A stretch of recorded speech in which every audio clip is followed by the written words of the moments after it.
Yo, yo, yo, it's Big Ant the spokesman, man. We back. Another edition of Urban Politicians TV, UPTV. Make sure you stay on your pivot at all times, man. It's going down. We here. Another day, another dollar, another hustle. More moves being made, more everything, man. We gonna get there. We gonna talk about it today. Y'all get up in here. Shout out to all my supporters, man. Shout out to everybody that's going to catch this on the replay game for sure. Everybody at work, everybody on the road, everybody working out. We're going to try to lead this one up today too, man. And, so y'all can catch the playback on it. I know some of y'all like the longer forms of content and everything, but it's a few things I did want to speak on. And we here, man. Let me know what the audio like.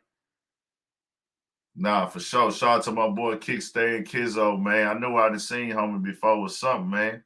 Seen the name somewhere, something like that. Kickstand Kenzo TV. Shout out to the homie, man. Just ran into him. For sure. 1,000, man.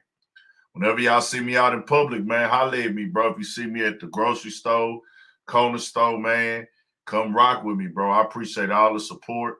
Anybody that rock with the platform, man, your support is a part of the reason why I'm here. You know, a collective of supporters makes the platform grow. People spreading the word. People liking what I can bring to the table, man. So I appreciate y'all most definitely.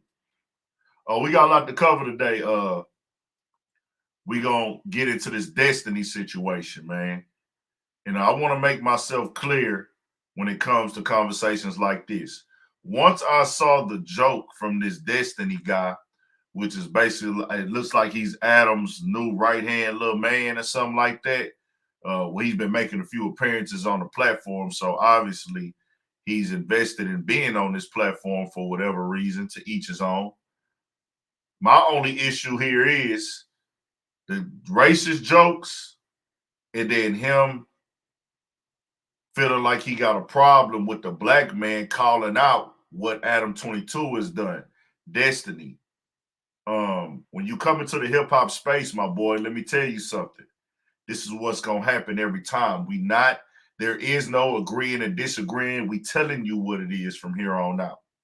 Just like I said back then, when Joe Budden and Adam22 had the conversation on Budden podcast, the things that he was saying, I said, Joe Budden is correct. He can't be wrong.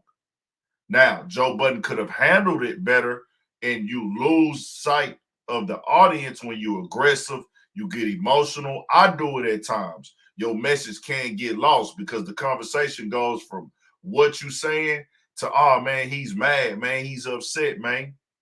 He upset, man. He tripping or he hating. Nah, my nigga Joe was bringing up valid points. He was questioning Adam22 and the type of content he was putting out as a white man in a black culture. We have to keep this understood and clear. It just is what it is because we the ones getting used at the end of the day. And I'm not rocking with it. I don't care. And a black man can't be wrong. So Mr. Destiny, the little blue-haired guy right here, on this episode, he actually made a joke about slavery, and I'm going to click that in just a second. But I want to find the part with the full context. Do anybody know the timestamp of that? Or when they told that joke? I don't know when he actually made that joke on the show. I couldn't find it.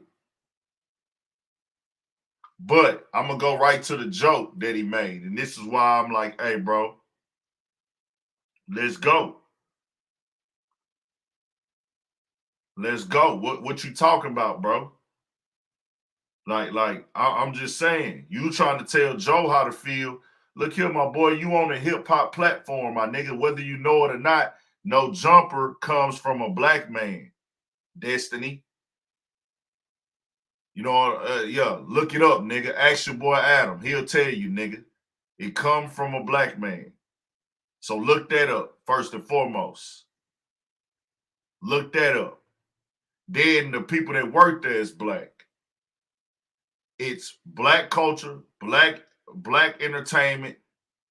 How can you tell a black person that they need to focus on the conversation with somebody having a neo-Nazi on?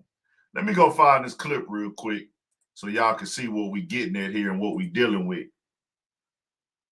I was just looking at them. All right, guys, I just want to. Invited to your show of yours. I had like 30 things. I thought you were going to listen to this a couple times. Black no, well, yeah, that too also.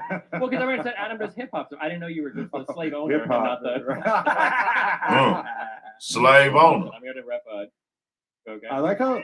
Oh, Lord, believe that. Invited to your show of yours. I had to look listen to this a couple times so y'all get the full context of this, man. No, well, yeah, that too also. Well, because everyone said Adam does hip hop, so I didn't know you were just the slave owner and not the. Wow. Listen, I'm here to rep.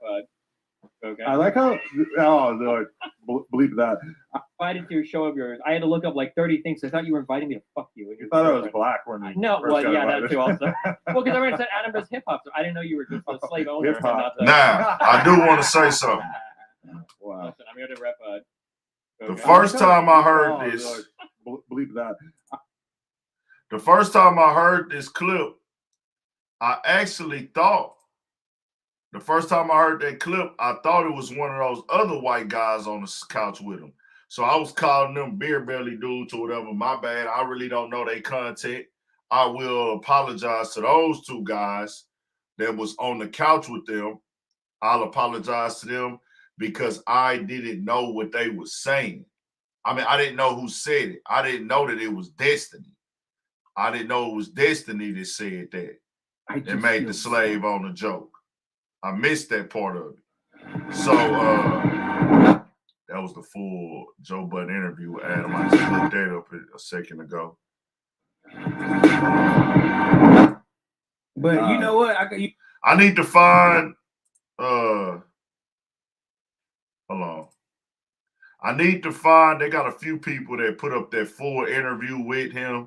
If you type it up, a lot of those videos will come up. Certain clips, some got the full video if you want to watch the full, real quick.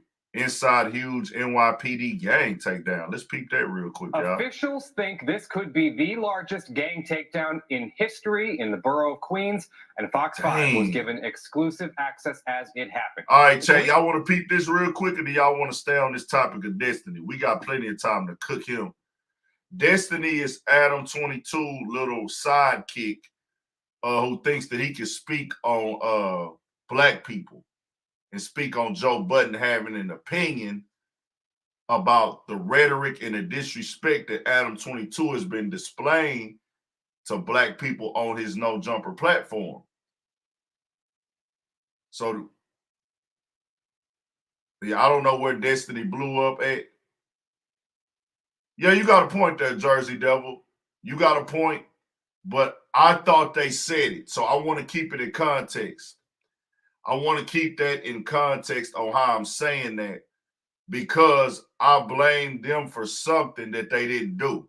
As a man, I need to apologize on that. I thought that they made the slave joke, or one of them. So I was calling them beer. I was going at them.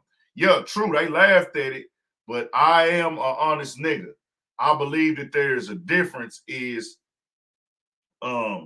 there is a difference in them actually saying it. Don't get me wrong, they part of this too.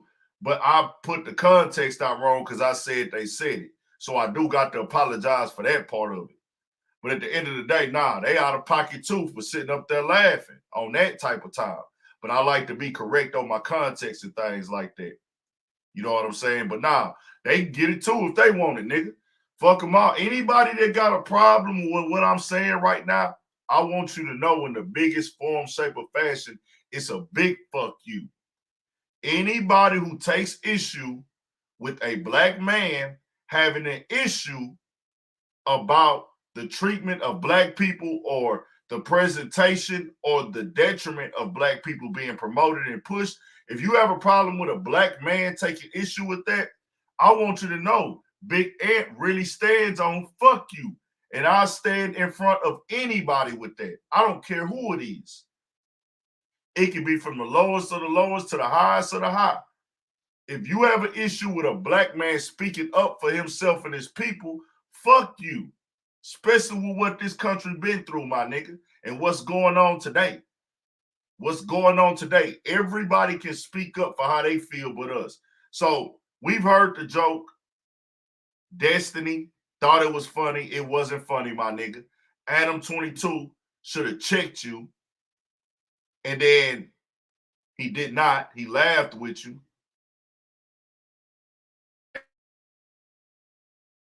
Let's get to the Joe Budden. I was on.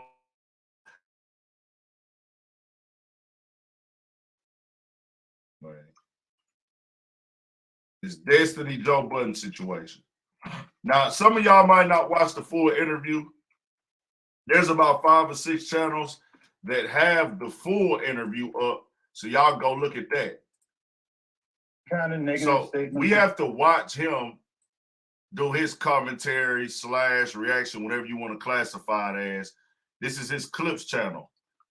It came across my YouTube, and I instantly was like, this nigga done lost his goddamn mind speaking on Joe Budden, nigga. The fuck wrong with you? The decision to bring Richard Spencer on your show, on your Tuesday show, with no black people present. It wasn't on the Tuesday show, but it was. I arranged a debate between. We gotta watch Destiny, listen and give his commentary on this Joe Budden and Adam22 interview that dropped on Friday to get what I'm saying. Where it ain't no nigga, you don't have no say so here, nigga.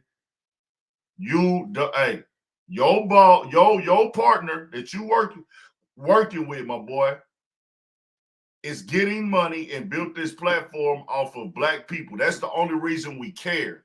I want to make that very clear, Destiny. I wouldn't even know who the fuck you are. Just like you don't know who the fuck I am, nigga. Just like you don't know me, I wouldn't even know who the fuck you are or who Adam22 was. If they wasn't covering rap, my nigga. I could care less about. Shout out to the niggas that I used to watch on ESPN doing the BMX back in the day as a kid. Shout out Tony Hawk. But past that, my nigga, you know, the popular niggas, yeah, the ones that crossed over, we see them. And shout out to the homie out of Brooklyn who do the bike ride and shit. Other than that, my nigga, I don't give a fuck about none of that shit they doing. I don't give a fuck about that drug using shit niggas be on. All that other shit and these other debaters, I don't give a fuck. I didn't even know who Nick Fuentes was, and I still don't even know who the fuck he is, nigga. And I don't listen to Destiny. I don't listen to him because I don't listen to him, but he coming across my channel now because of Adam22 is bringing him onto the platform that was built off of black people. Rap and hip hop, my nigga.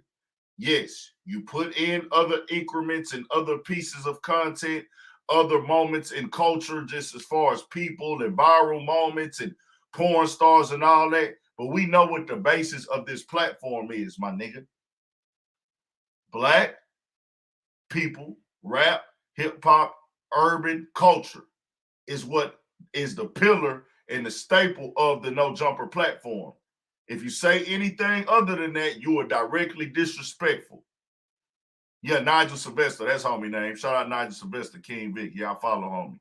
Shout out to Nigel Sylvester. But other than that, my nigga, shout out to my BMX niggas. We ain't gonna do, because there's a lot of niggas that do that. We ain't gonna disrespect y'all, get down. But I wouldn't be tapped into that at all. If this is all that Adam did. If all you did was interview these white boys you want to debate with, my boy, nobody will be paying attention to this shit from our community. Just keeping it all the way 1,000. And he knows that. He knows that.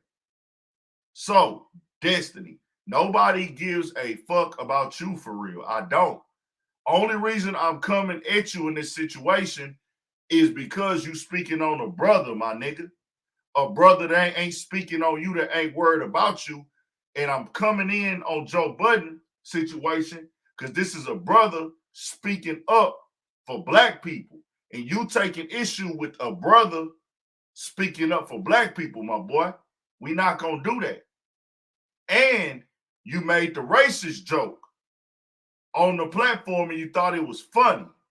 That's the only reason you getting spoke on.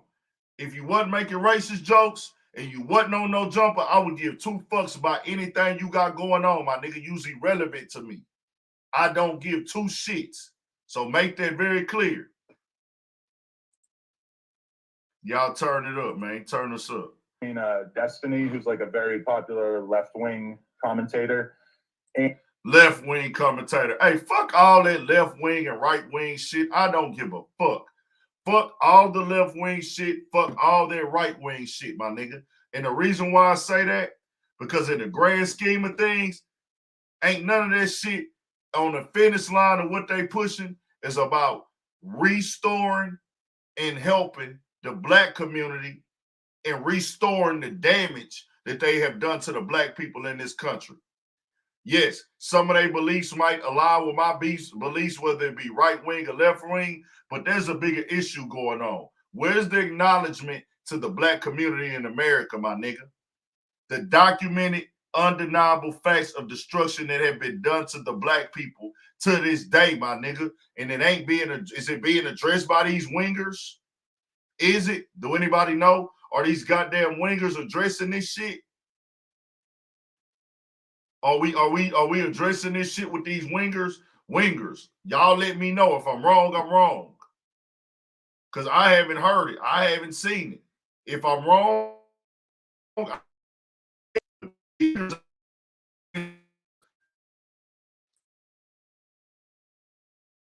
Richard Spencer. And, you know, I really didn't think, like, in terms of the other hosts, I didn't think this would be an issue primarily because of the fact that, I mean, AD had been the one who wanted to have us interview Nick Fuentes, or we did like a debate, I guess, quote unquote, at a certain point a couple months ago. But I guess he felt different about the Richard Spencer thing, or what. Here's a question, and this is what I don't understand. This is why I don't believe this narrative.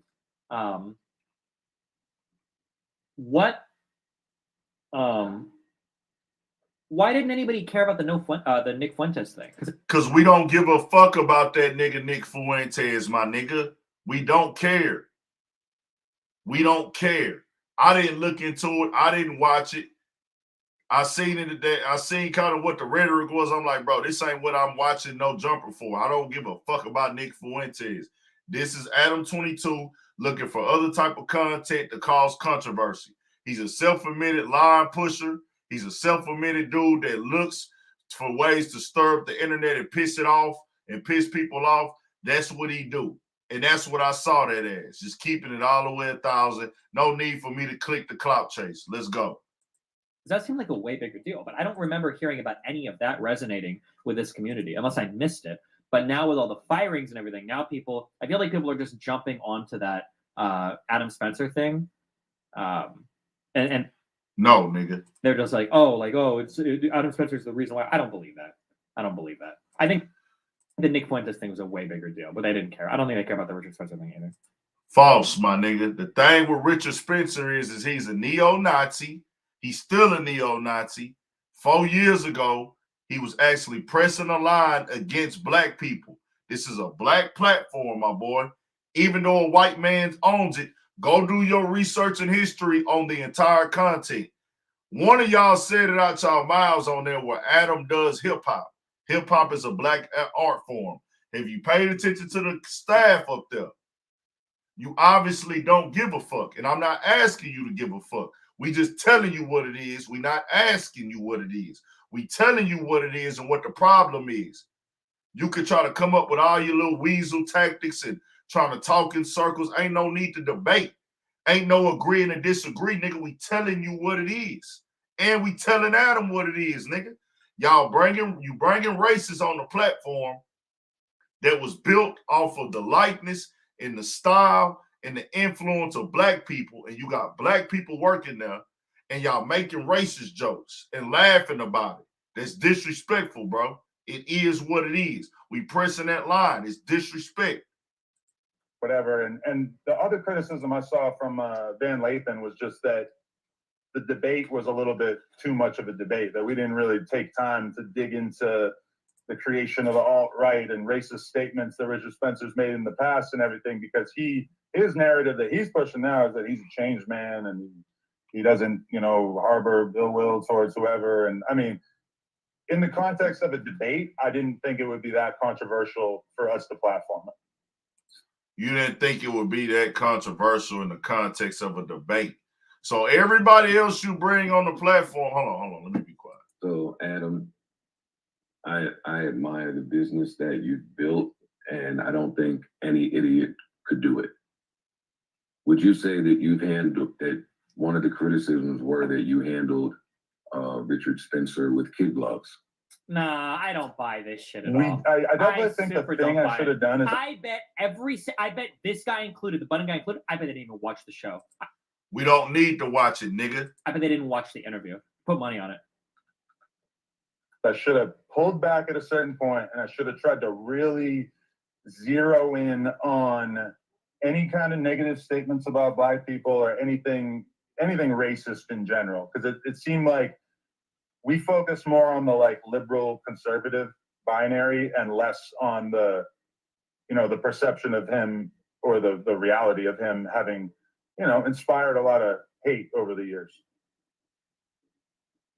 So yes, you acknowledge that one of those criticisms are that you handled him with kid gloves. Yeah, I mean, it probably should have been more of an interview.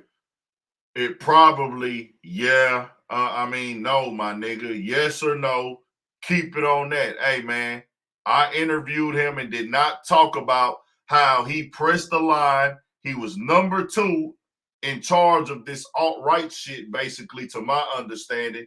He was kind of like the face for it, though. He was pressing the line. He was going to rallies. He was talking about hell, Trump, all that. And you feel like I can sit down with him and I don't make him explain this in the detail, what he meant at this point before I platform him? Nah, my boy, that ain't how it worked. That's his claim to fame. That's the reason he got a following in the name, is for the racist stuff he was pushing. It ain't about no debating, bro. So what the hell is y'all talking about? Let's go.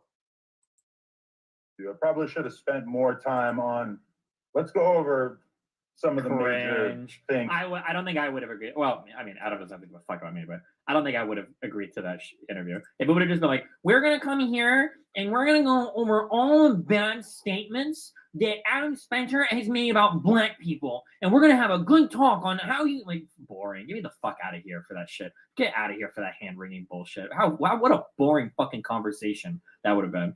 Fuck me. Fuck out of here. Thing is, it's boring to you because it ain't about you, my boy.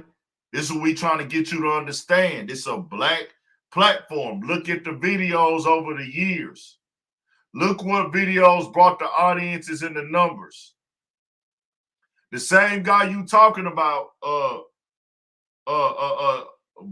Destiny, you boring to us. You boring to us, my boy. We don't watch you. This platform was built off of gang members with tattoos in their face, partially. SoundCloud rappers with tattoos in their face.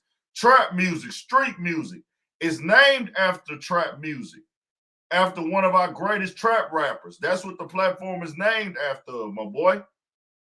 So the shit y'all talking about is boring to us. And Richard Spencer is disrespectful to us. We see y'all niggas we don't even want to watch at all. Y'all, what you got going on ain't what we call entertainment, my boy. Yeah, now what's going on is y'all are bringing y'all followers and fan bases to this platform, and it's already a certain amount of people that are locked in with Adam22 and No Jumper regardless, and they just look at it for content and everything, for sure. And you bringing your following, these other guys bringing their followings and things like that, and it's a big platform and channel, so of course it's gonna have an audience on there. But nah, my boy, this ain't what we trying to see. Is that you've been associated with that are kind of ugly or very ugly. Spencer has way more name recognition amongst yeah, I definitely failed to a certain extent by not spending more time on that, given my audience and how a lot of people in my audience probably would have wanted to hear more about all that. And by kid gloves, I mean you handled him with a certain care. That's what I'm attempting to say. On my podcast, one of my criticisms of you was as a white man occupying space in the hip hop. Debate Budden on this? If he ever wanted to, but I don't know if he would. The identity politics shit on all these communities are so fucking great. I mean, if he wanted to, I'd talk to him, but oh my god, it sounds exhausting. Space that you should probably handle more of these rappers and Black people with care as you report on them. You don't see that parallel? No, I see it for sure, but it's also like when I'm interviewing a rapper, it feels more. Do you not see how it would look away that you handle a known Nazi with more care than you do some of our greatest entertainers? Well, number one, I kind of resent the idea that I'm like so insanely hard on most rappers, because I interview rappers all the time where I avoid huge chunks of controversial shit that I could be asking them just out of respect, because I know they've talked about on other platforms, etc. My only thing I could say to defend the tone of the Richard Spencer debate was that he didn't say anything racist during the debate necessarily, or at least I didn't really pick up on anything. Yeah, wonderful. That's awesome. Huh? That's awesome. Being sarcastic. Of course he's being sarcastic, nigga, because that's what Richard Spencer is known for. If you are known for racism, known for speaking down against Black people, a $25 million lawsuit. Let me ask this Destiny dude, because I'm not going to watch the interview, because I gained nothing from watching that interview. Destiny, did y'all talk about the $25 million lawsuit that he got caught up in for that Charleston, what was it, the South Carolina event where the lady died, the white lady died on behalf of sticking up for Black people? Somebody got killed, and his nonsense and his rhetoric. Did y'all talk about how he had people, his words, hail Trump, acting like Trump was Hitler, basically? One of the most controversial times in the world, hail Trump. He using that in America, where the history of America has been destructive towards Black people and we the most hated. So he get to sit down on this platform that is based off of Black people and Black culture and not have that addressed. Of course, people are going to say, well, hold on. If you could ask this drill rapper about his rap beefs, things that are detrimental, you could ask a drill rapper or a street nigga or a gang member about beef and things they have online. Why can't you ask Richard Spencer about this $25 million lawsuit he lost with his other fellow racist buddies? How come you can't ask him about how he felt Black people America would have been all right without Black people? They did Black people a favor with slavery. See, you want to play dumb and play stupid, but we on that. We gonna call that out. I got to leave this up. This got to get addressed, my nigga. We got to address these type of things now on these platforms, bro. And see, I want to make one thing clear, Destiny. I want to make one clear with you, nigga. One thing clear. You and Adam22, you can play stupid, play dumb. Play dumb, play stupid all you want to.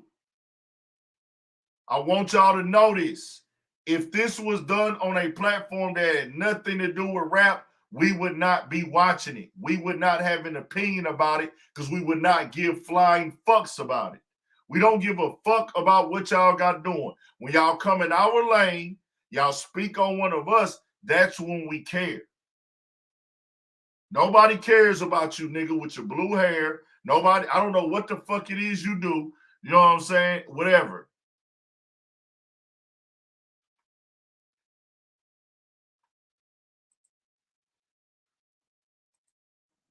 Because that would have made, in the context of a debate, it just didn't really feel like I should have gone through the greatest hits of like, these are the most messed up things you've ever done or whatever. I mean, I wish I had, because it definitely would have helped to cushion some of the criticism we got from doing that interview. But also, from my perspective, doing content, like I want to push at the edges of what's considered acceptable. And Richard Spencer is somebody who's basically been. Nah, trust me. If Adam22 would have pressed the line on him like, hey, bro, if Adam22 went in there, had Richard Spencer on and said, hey, bro, so what's up, man?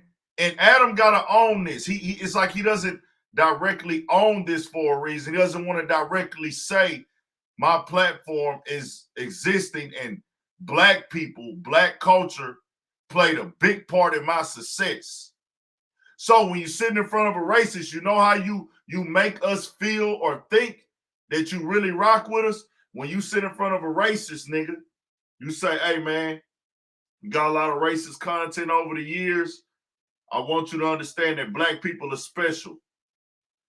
Black people and me covering hip hop has most definitely played a major role in my success.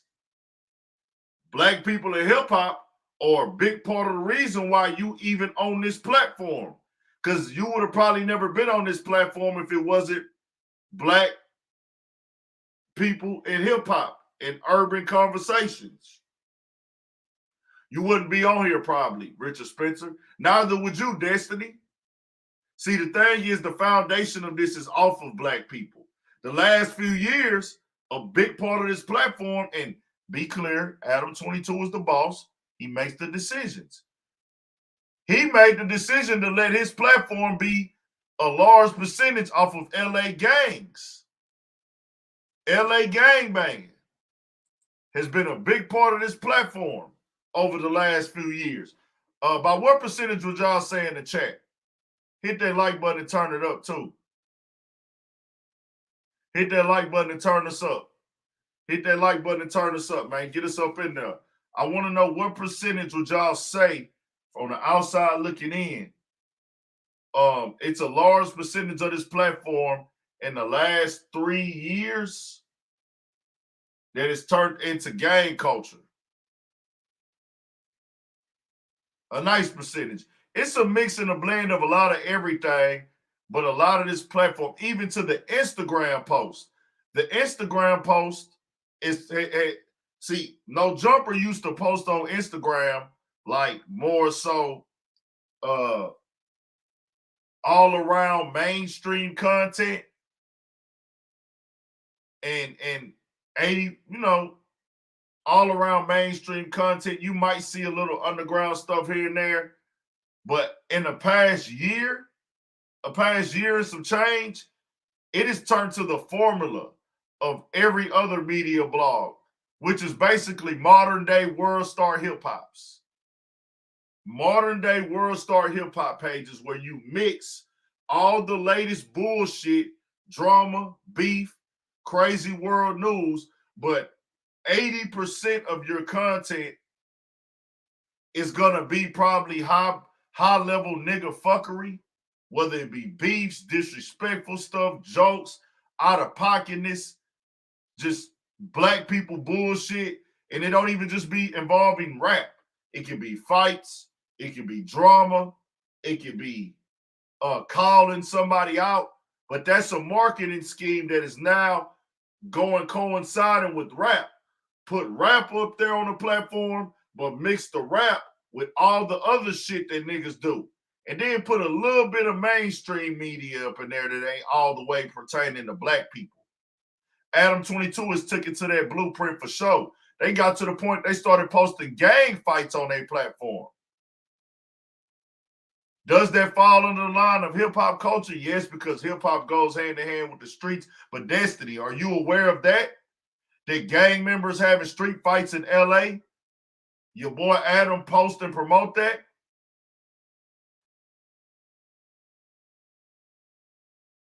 TMZ is ghetto too. They just don't have ghetto faces. TMZ most definitely is running and building a brand off of hip-hop. TMZ has a hip-hop section. They just cover like other things that are mainstream, and they cover the Hollywood actors and the white celebrities and things like that. But hey, they cover all the Negro ghetto bullshit too. Like I said, Adam22, No Jumper, he's the boss. That platform is transitioned into posting LA gang members fighting who don't even rap at times. Yeah. So that's just what that is. I hope Joe don't respond, niggas, because I'm responding for him. Fuck it. And I'm responding for it because I see the line here. You think you could go on a black platform that's built off of black people and make a racist joke and you can laugh it off?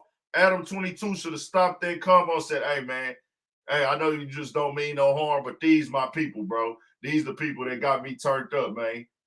No Jumper is named off of a black trap rapper. You know what I'm saying? Like one of the greatest in this rap culture. So that's that. Facts, Destiny. This ain't no debate. We telling you what it is. We not asking you. Blacklisted from the media for the last, like... I wish that... I'm happy for Zerka and I'm good. I wish that me and Adam would have had another show to do without Zerka on it, where we could have gone over, because we were going to go over like the house phone and everything, all the serious shit on that Zerka show, but then it ended up being like a Zerka show. I wish I had a chance with Adam to go over like everything that's happened, because I do think it would be an interesting chat with him. Wait, what is this even from?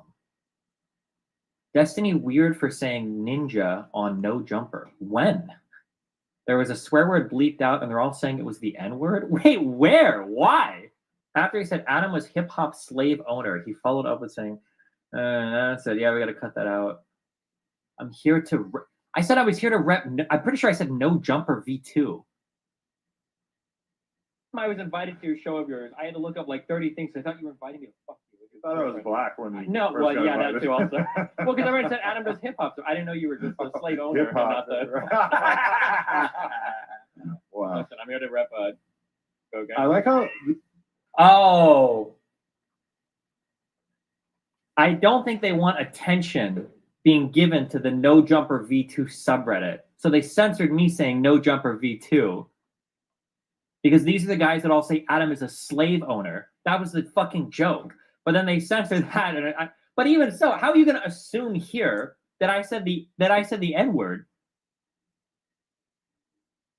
Listen, I'm here to rep Go Gang. I like how... Well, if you don't know, you're laughing at a racist joke. And I don't believe he said the N-word to keep it 1,000.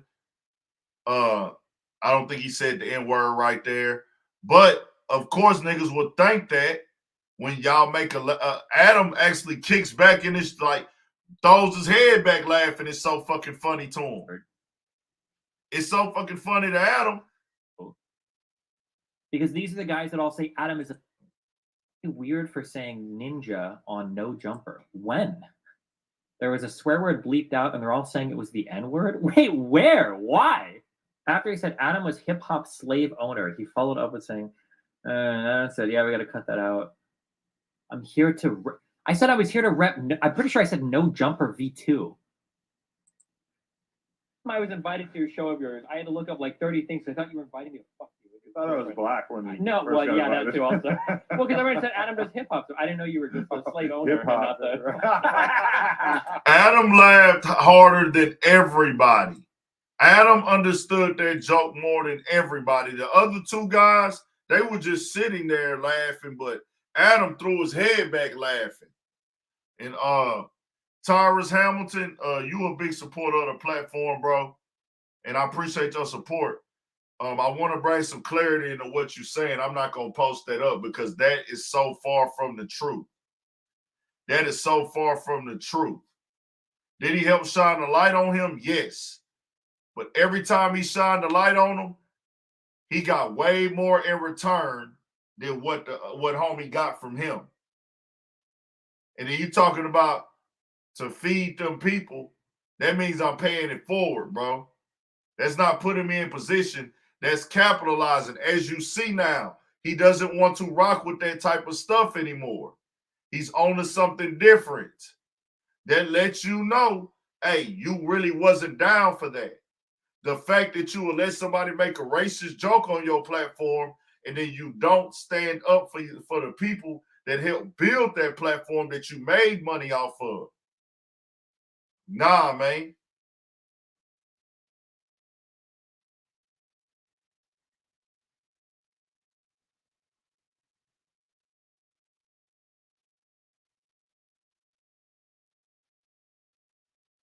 Shout out to Truly XRG. So that's that. I want to end with this right here. Let me end y'all with this to make the overall point that I want y'all to get across. I don't care about Destiny at all. I don't give a fuck about what he do in his world, what he got going on. I'm only speaking on this because you laughed at a slave joke with Adam22 on a black platform. If Adam22 hadn't done this on the No Jumper platform, we wouldn't have seen it, my nigga. We wouldn't have cared. I wouldn't give a fuck. I wouldn't give a fuck about how racist you is or ain't. It don't matter to me. But when you make a racist joke, you laugh, and it's in the same sector and platform that rap and hip-hop is based off of. Nah, my nigga, we not mixing the two here. We got to call that out. So for you to go on here and act like you got an issue with Joe Budden for him speaking the real, we got to check that, nigga. Facts, AC. Facts. Let's get it, nigga. So that's that. That's that. It all goes back to the color of skin in America, because that's what it's built off of, man. That's what this shit built off of. This is what the understanding of this shit is, nigga.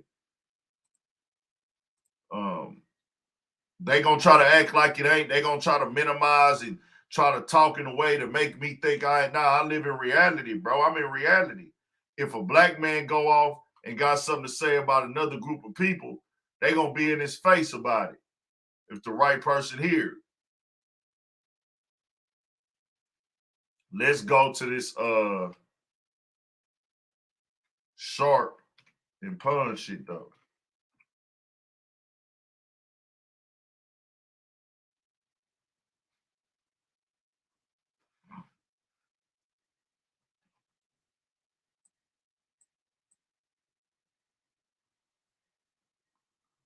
Sharp had just got into a little back and forth with academics. Been having to go back and forth with Whack 100 as of lately too. But now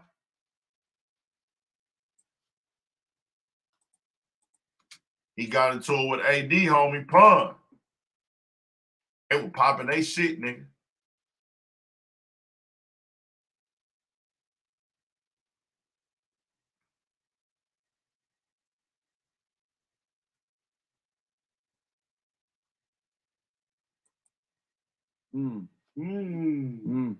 So yeah,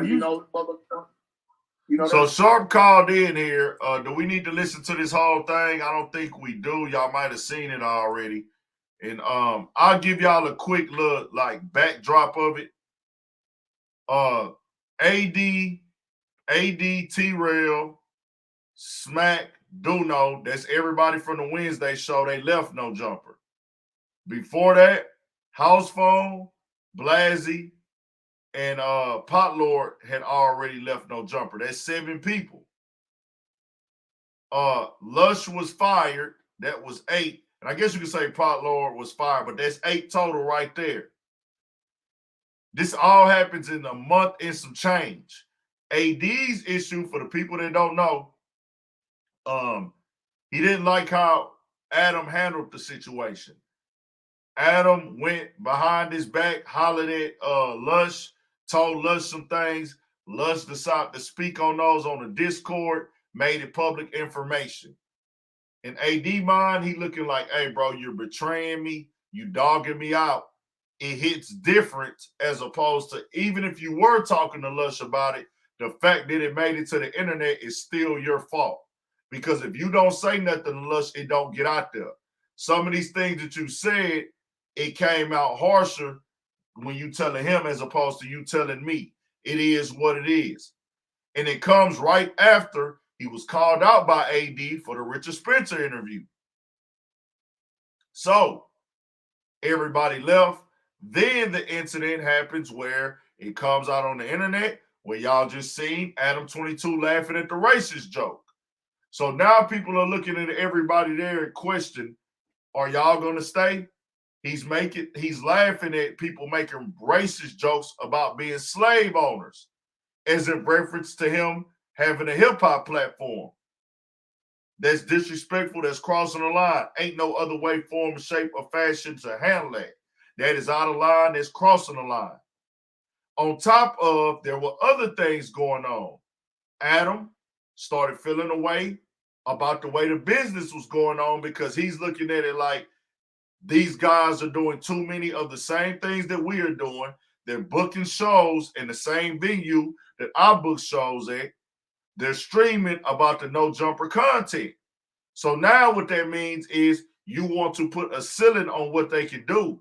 But he originally gave AD and all them his blessing to go off and do the streaming. But he didn't know where it was going to lead to.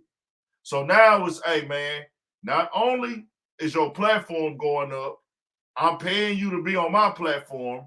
You're speaking on content on the platform, and you doing numbers on your platform. Because if it was only doing 1,000, Adam wouldn't care. If they could talk about no jumper content all day long. If they was only getting 1,000 live viewers, or what we at 168, he wouldn't give two shits. Do y'all agree? Yes or no? Turn it up, chat. Y'all turn us up. Hit that like button and turn us up, man. I'm going to let some people join in a little bit, too.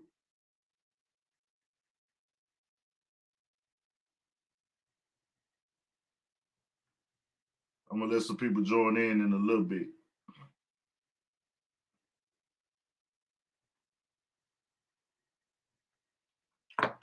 No Jumper booked their live stream shows through. Yeah, I saw that, ambidextrous. Yeah, they only care. We lagging? Is we lagging? Let me know something. What's the audio like? What the visual like? Let me know. We down bad right now. Hold on. Thank y'all for keeping me posted on the quality, too. Let's get it. Hit the like. Turn it up, man. Get it back turned up. Let's get the energy back up, man. Let's go down through there, man. When it come down to the come down, man. When it come down to the come down, we going to base it off reality. If AD, T-Rail, okay, some people saying they're not lagging. Okay. If AD and T-Rail were getting 500 views or 173 live viewers like me, they'd be like, right now on their live, be like, man, I don't give a fuck. That shit ain't affecting nothing. But see, No Jumper has a very big platform. It's 4 million people there. By them being on camera for 4 million of an audience, and when your platform is not solely based on you and you're in the black culture, people are there for hip-hop. The hip-hop people are going to want to tap in to the guys that you're basing your platform around, especially if you basing the content around gang members. What's better than the gang member? If I tap in to watch gang members or dudes from the gang culture or the LA street culture, not even just gang members, aren't the people going to gravitate toward a gang member or somebody who's from the urban culture or somebody who's a rapper? They're here for hip-hop. They're not here for skateboarders and BMX guys. Right? Or anybody else on the platform. Once they on camera, they showing dedication, they talking, they have opinions, people like their personality, they're going to dive into those people and want to see what they got to do. They're going to want to see them elevate. But in Adam's case, it's, hey, bro, shit. Nah, my nigga, I'm paying them niggas their money to be on my show, and they going up off this shit. Hey, this is a bad business move now. And overall, like AD said, hey, bro, I don't want, like AD said, he wanted to cancel all the shows after they was on him about the house phone situation, where he did house phone dirty at. Then you get to the point, I call you out about the Richard Spencer stuff. The next week, hey, man, for the betterment of our friendship, I don't think you should be on the Tuesday show no more.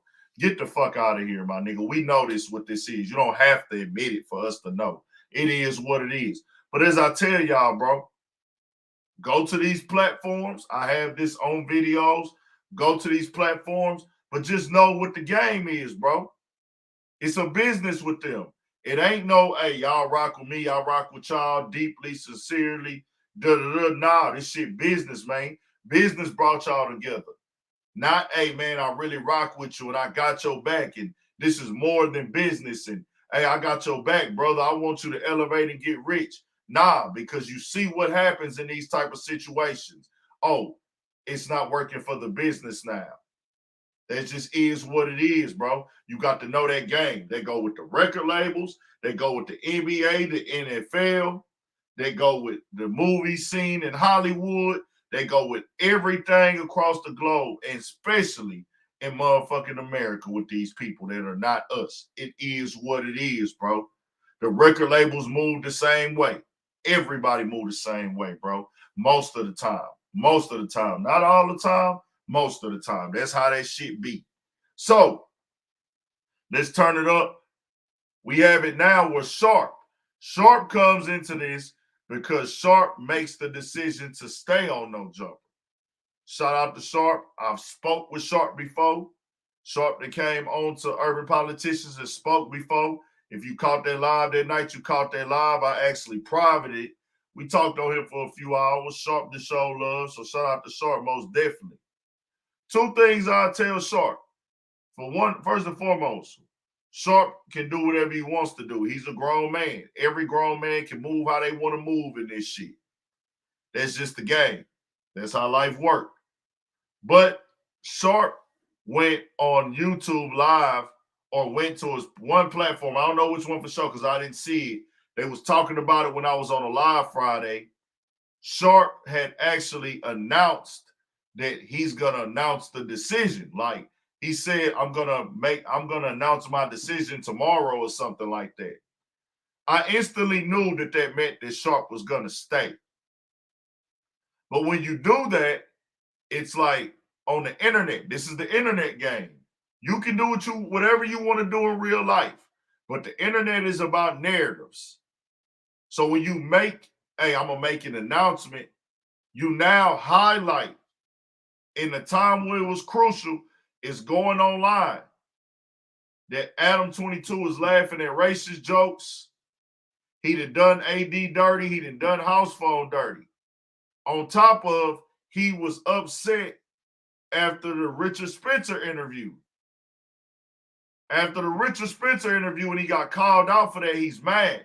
So people are like, why would you take any issue or tell the person that's been down with the platform, the person that's been risking it all, being loyal, stepping out there, putting his neck on the line for the platform?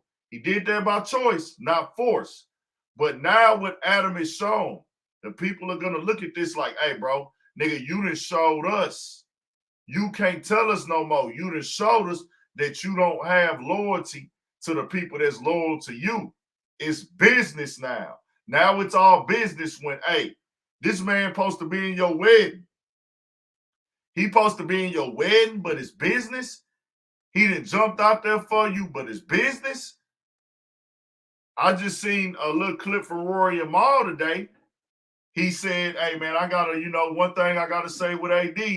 I asked AD right there on the couch, do you feel like Adam is a culture vulture? And AD said no. AD is clearly, and he's admitted it to my understanding, him and T-Rail, that they most definitely stuck their neck out there for Adam at times that they know that they shouldn't have, where they were both saying, oh, he not like that. He not like that. And we all looking at it, no, my nigga.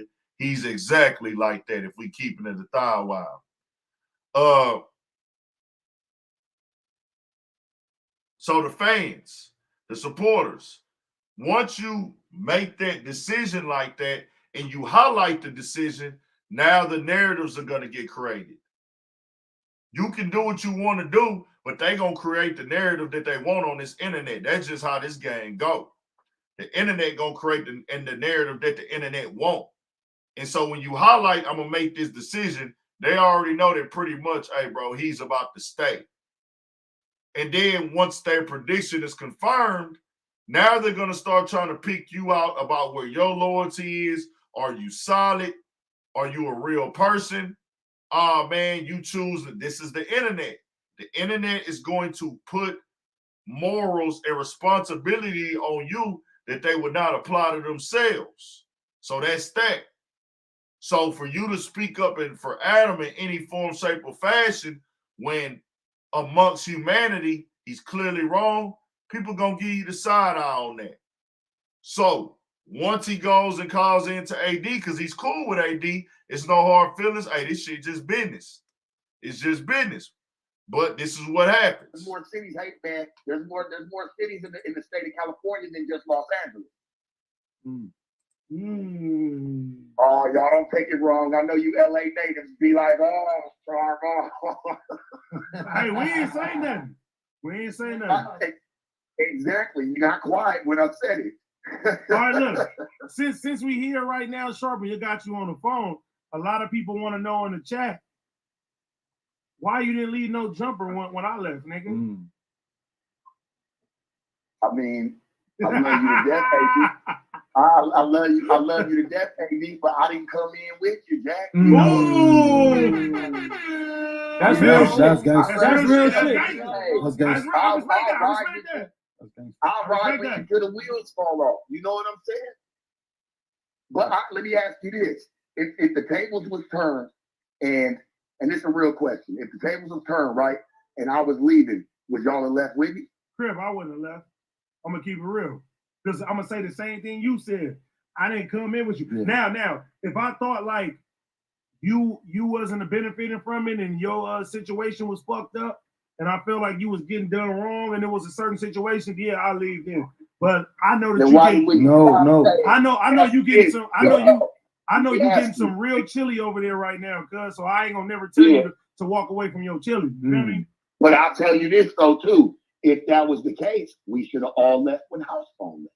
That's true. That's true. I'm just being real. You know what I'm saying? If that's 100%. 100%. We should have. If it was that, and we're standing on that, we should have all left when house phone left. Real shit. 100%.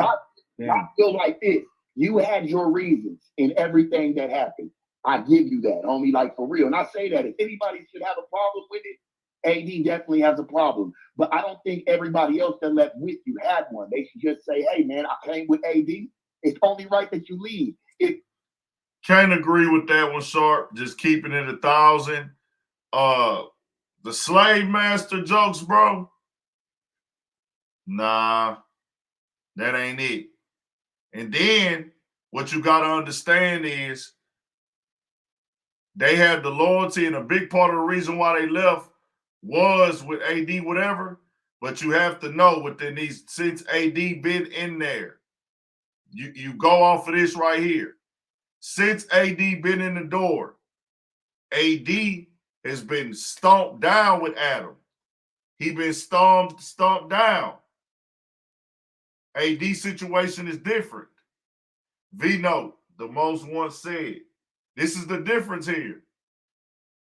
The difference is AD has been stomped down with Adam through it all and riding for Adam. So people are looking at it like this.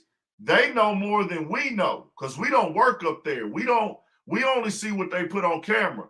Think about what goes on off camera that we don't see. They know how loyal AD. I'm looking at AD like he too goddamn loyal to Adam in certain situations. So they looking at this too like, hold on, nigga. If you would do AD like that, then I for sure know you gonna do us like that. Then on top of that, you have an issue with AD and T-Rail streaming, and you looking at that as a thing getting in the way and shit like that. All this is publicly known now. They like, hold on, bro. There's a ceiling here. We might as well dip out too. We might as well dip out too. So that's just why I felt that everybody left. It's like, for one, of course, it's like, hey, bro, AD brought me in here. AD, my dog, and we just supposed to ride like that. Like, bro, you my dog. But at the same time, your most loyal nigga, your most loyal soldier, you do your most loyal soldier dirty, nigga, I'm finna dip out too. On top of the racist jokes and laughing and shit. I came with you, AD. It would be no second question. Nigga, I'm out of here. 100%.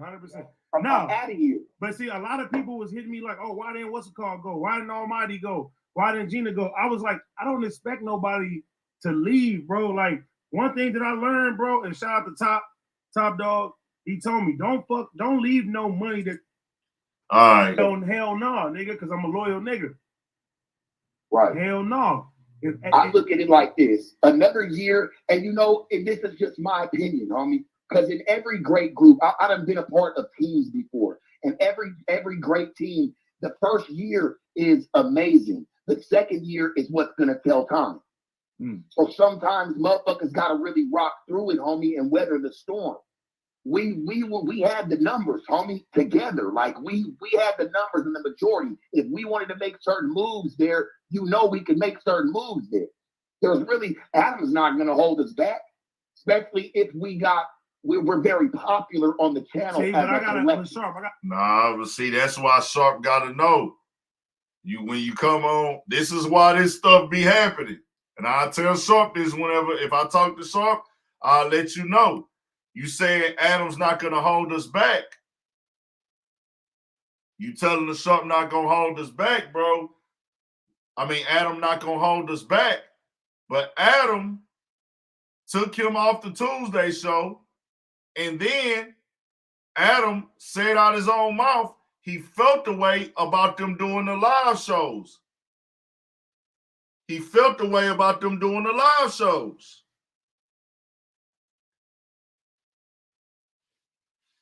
Nah, nigga, he holding, nigga, he was showing the signs of, hey, I'm holding y'all back.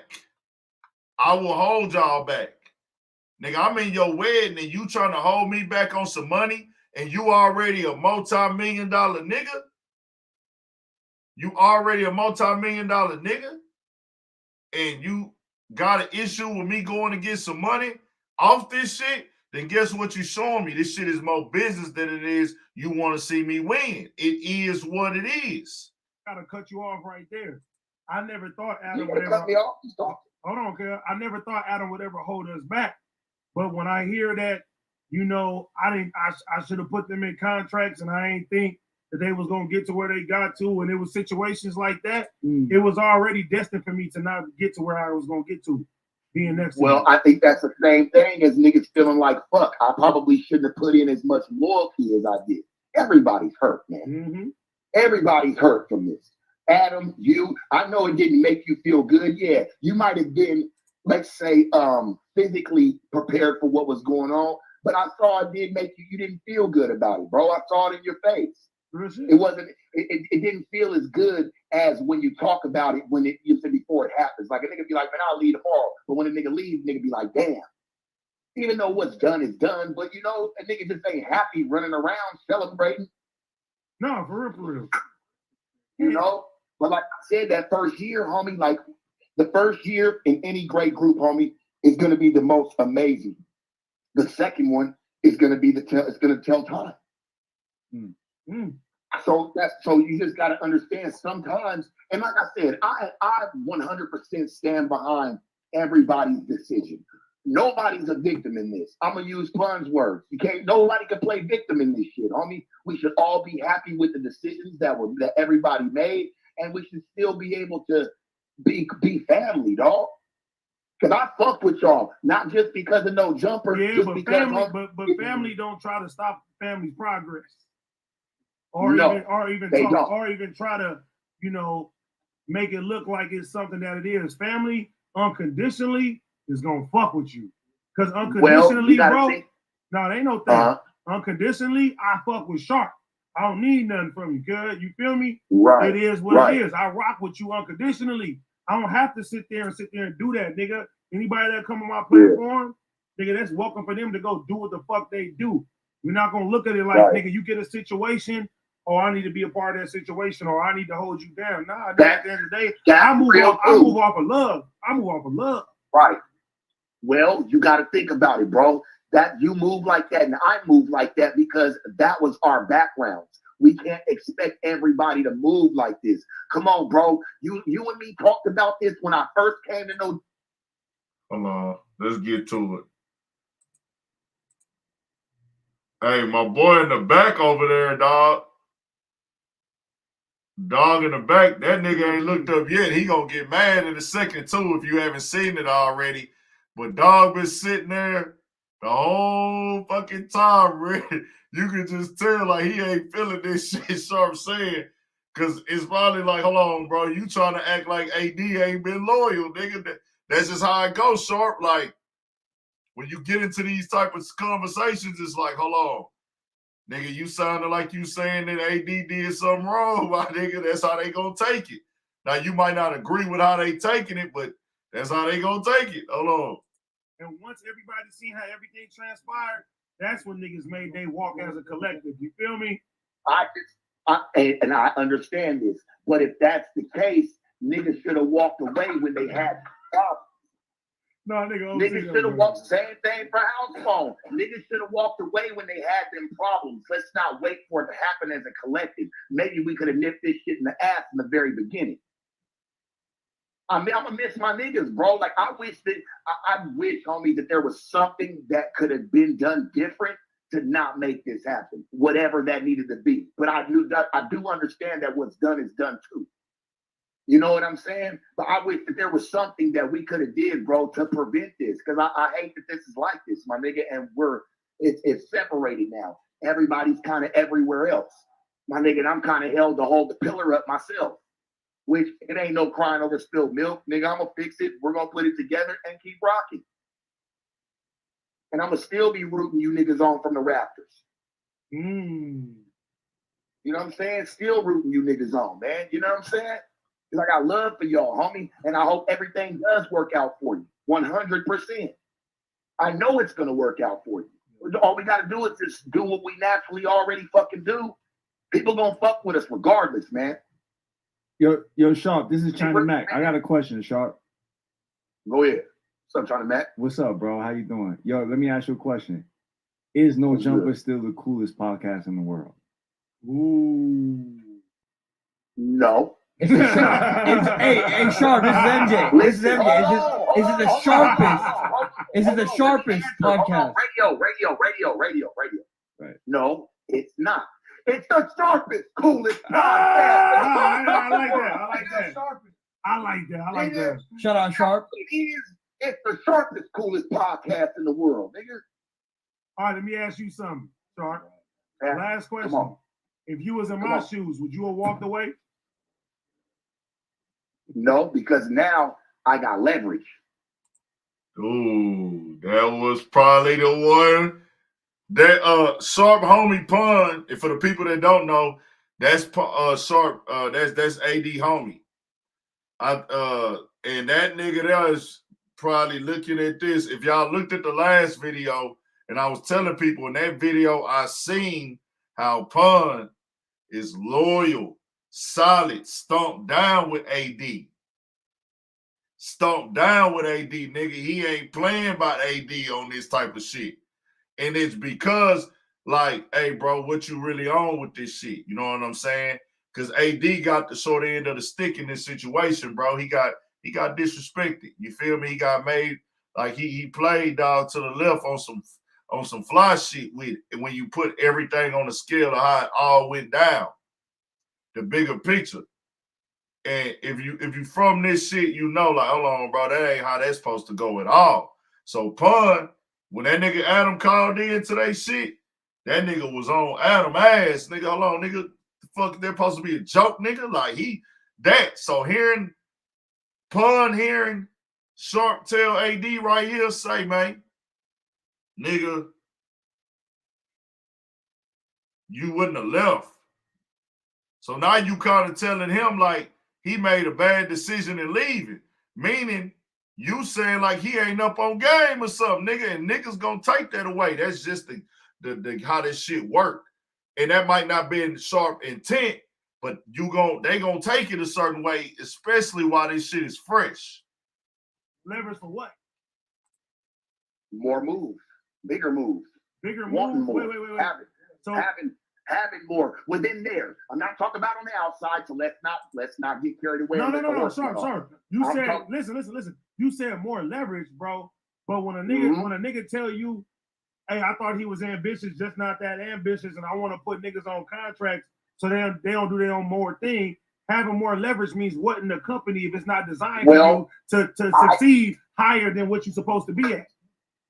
Well, I didn't hear that comment be made until after everybody made their okay, move. so since you heard that comment, what do you think about that comment and having leverage in the company?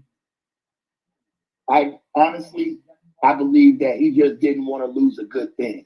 Because let's be real, you, T-Rail, Duno, House Phone, he already lost House Phone and disconnected. You guys were great people. You are great people. So I just think he don't want to lose that again. So anybody that's probably coming that does thrive off of it, of course he's gonna want him in a fucking contract. I don't see him really wanting y'all in one when I'm not under the impression that you guys ever been under one. I've never been under one. So I don't think that starts now. I just think that was him just speaking for the future and using you guys as an example. Okay, so if the future was that, If now that makes that was sense. an example, why would you be in a position to sit there and say, hey, AD, I want you off of this fucking show if you even thought that would shake up anything that was going on? Let me ask you something. Did you get fired? Did you get fired, or did you just get let go from a show on No Jumper? I think that I got let go from a show because my progress was getting too good and niggas didn't want to see a nigga get to that next level. I honestly believe that. What is listen? On the Tuesday show, correct? It was the Tuesday show that he let you go from, right? I'm here with you. I'm cooking with you. I just want it's you to know coming up. Lost. I know he let you go from the Tuesday show. Shout out to everybody in here, man. Still had We Hungry and make sure y'all hit that like button, turn it up. Shit that was going. So, shout y'all cities out in the chat. Shout your hoods out in the chat. Shout out your businesses in the chat. Niggas getting fired. You ain't about to have no shows. And you can leave the building type shit. When a nigga says fired, that's kind of harsh, right? That's kind of like fired is like no holds barred. Get your ass the fuck up out of here. We ain't fucking with you, etc., etc. But when somebody says that they're trying to make changes to their show, bro, or to their company, sometimes you gotta ride with that. Yeah, but that's cool. That's cool when somebody wants to make changes to something like that. But when a motherfucker tell you and tell Joe Budden something different, nigga, then you know the real at the end of the day. Hold on, Pun calling. Hold on. I'm a virgin. Yeah. Hold on. Hey, when that nigga said make this make sense, I kind of knew this shit was gonna I wasn't watching this live, but when I heard Sharp talking and what Sharp was saying, and then when I heard that dude right there, oh boy in the back, that nigga said, hey man, make this make sense, nigga. Cause he been very vocal about how he feel about shit too. And that nigga was like, hey man, hold on. Hold on.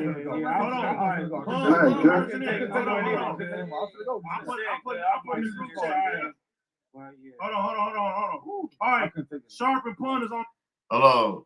OT kind of turned up too, it looked like. Hold on. What's the deal, girl? Right. Man, fuck all that soft shit, girl. Fuck all that soft shit, nigga. Fuck No Jumper, nigga. Nigga, homie wrong. Ain't nothing to talk about. Ain't no what ifs, nigga. Oh shit. This shit be wild, bro. I'm pretty sure shit gonna get cool. Cooler heads are gonna prevail. Everybody here, there ain't no young niggas just riding around. Like these niggas got shit going on. They grown men. I know the LA street culture and the hood culture, shit like that, a little bit different. Especially with that fading type of time. Y'all know how we talked about like LA niggas, they big on that pulling up fading. That ain't really a thing out here in Houston like that. Niggas be really on some other shit. But like, you know, niggas do fade out here too, though. Niggas do fade. I don't want to sit up and act like niggas ain't down to squabble. Niggas squabble, but you know, that's more of a thing out there. But this shit, yeah, here we go. And what if he wanted to talk about it, so we was talking about it. You ain't gotta do that. Ain't no what if, girl. Ain't no what if. Hey, what you mean it ain't no what if? Me and him over here having a conversation, man. I don't even know what you over here even talking about right now. Yeah, ain't no what ifs, nigga. What ifs to what? Ain't no fuck No Jumper. I'm still over there. So what you saying? Fuck me, Pun?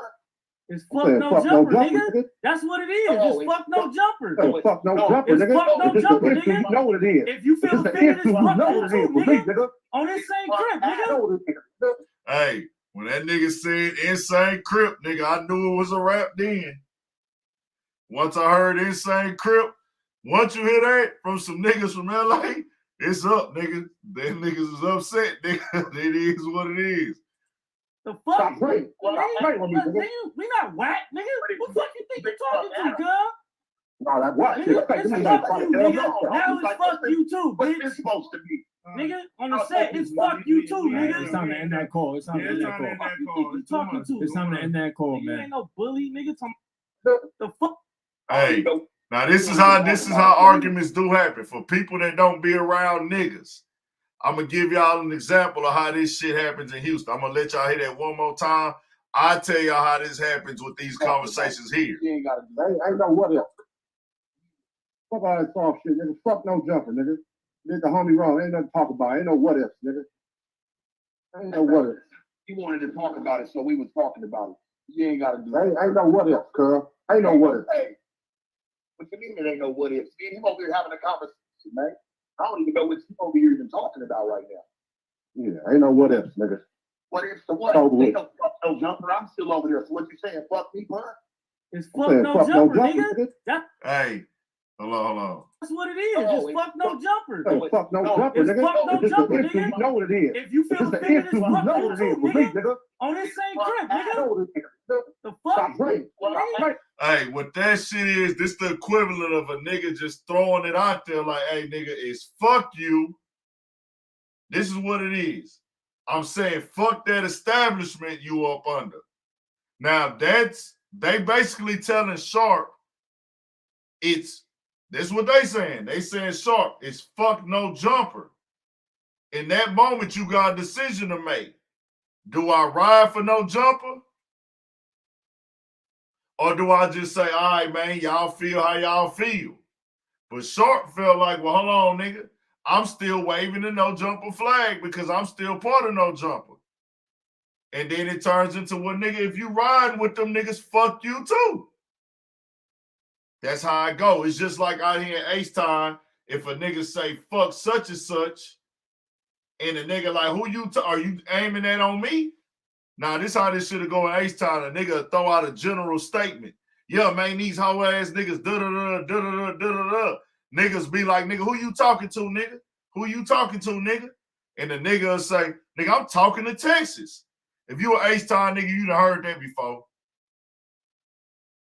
Like, nigga, like, that's how it is, nigga. If you from Ace time and you will say like this, hey, nigga, I'm talking to Texas. And nigga say, you talking to Texas, who you talking to, though? When a nigga say I'm talking to Texas, that means, hey, nigga, whoever want to take it, nigga, that's who I'm talking to. Then some niggas will jump out there, well, hold on, nigga, I'm taking it, nigga, what's up? Then some niggas will just be like, all right, bro, he not talking to me directly, but I'm just going to give it, like, it ain't no reason to jump in it. Sharp could have just said, hey, bro, all right, my nigga, y'all ain't fucking with this shit. Y'all ain't fucking with the no jumper shit. All right, cool. I'm going to just chill on it. But when Sharp jumped out there and said, you saying fuck no jumper, I'm over there in no jumper. That means you have chosen a side now in a Negro argument. For my people that are not niggas. For my people that are not niggas, that means you have chosen a side. And you have chosen a side now, nigga. I'm choosing the side of no jumper. And that's when the insane, hey, nigga, it's insane, nigga. These niggas is ready to go insane. And I'm going to tell y'all like this, bro. The community, community, they doing their thing right now. They turned up. And they have been wronged by Adam. If you are a true black man, you are cultured. The way Adam moved with them wasn't solid. I don't care what nobody say. You know what I'm saying? And that just is what it is. Pun has showed already. AD is his man's, bro. He gonna ride for his man. I look at Pun at this point, man. Pun on that Dame Dash shit with AD. Probably not as aggressive and loud and just pressing any and everything. But if you've shown a sign of disloyalty or disrespect to AD and you under that no jumper umbrella, if you under that no jumper umbrella right now, because they are the freshest people that have wronged AD. AD was loyal. He like, hey, my nigga, hold on, nigga. Hold on, nigga. What you getting at, nigga? That's why I tell like Sharp, hey, bro, I know you didn't come in there to cause no harm. I don't think Sharp had bad intentions at all. Like, I've spoken with Sharp before. He cool as fuck. But he just put himself in a situation for it to go left by going on there and speaking. Like I told y'all, this is the internet, bro. And on this internet, sometimes real life shit get mixed in, emotions get high, and shit go left. But they'll work it out, man. Everybody doing their thing. AceBoy, Pun, it's AD. Everybody on the panel got shit going on. The Fig community, they all got shit going on with their streams. And everybody turning up. Even the house phone, Blasey, they got a stream and shit like that over there they doing. And sometimes this shit happens, bro. And shit, to lose 8 people, possibly 9, because I don't know if old girl Gina is leaving. I seen it going around online, her tweet. Seen it a few YouTube channels post about it. She's possibly leaving. I don't know if she is or ain't for sure, but that would be 9 people in a little bit over a month. I think any human with a staff, that's almost 40% of your staff. If 40% of your staff, I don't know how many people work for no jumper, so I don't want to be all the way correct there, but that's a large amount of people. If 9 people out your 25-member staff leave in a month and some change off of issues with you, you got to check yourself, bro. It just is what it is, bro.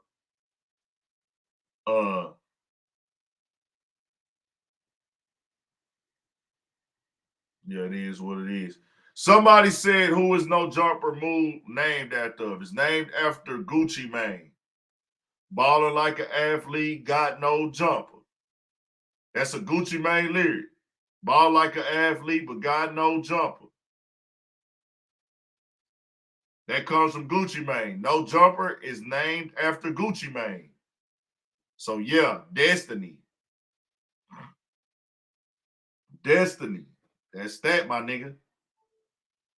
So let me run through some other stuff real quick for y'all. Y'all stay up in here, man. I'm going to go through some other stuff. Shout out to everybody. Y'all work that out, man. We don't want to see no bullshit. It is entertaining. No, I ain't going to lie to y'all. They know this shit entertainment. They'll get over it. You know what I'm saying? They'll get over it. They'll get over it. They'll get over it, get past it. Everybody get y'all money, stay out the way. Stay safe. We don't need no drama, man. It's all good.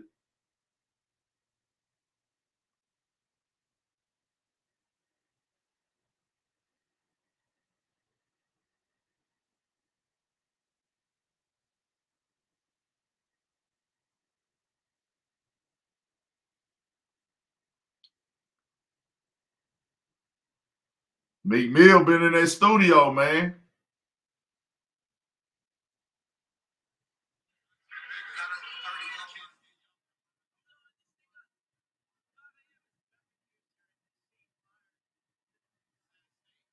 Meek Mill got something done. I need to hear some new Meek, man. I need that energy in the whip late at night, man.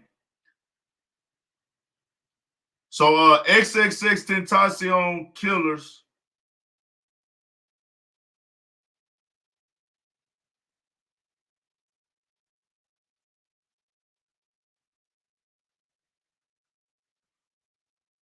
XXXtentacion killers got sentenced today. Shout out to Mr. 247. They actually got sentenced to they didn't get sentenced, my bad. They were found guilty today. To my understanding, the other guy that was with them who cooperated and got on the stand, he did this for 5 years. He gonna get 5 years, but he's already been down 4. So he'll be out within probably later on this year. Maybe sooner. That nigga might get out summertime. They told on themselves, bro. They gave it up on themselves. They told on themselves. Let's go through that real quick. We'll watch that little clip.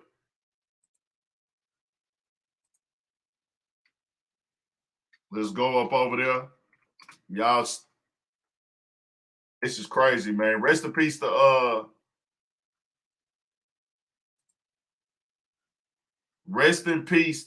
XXX, man.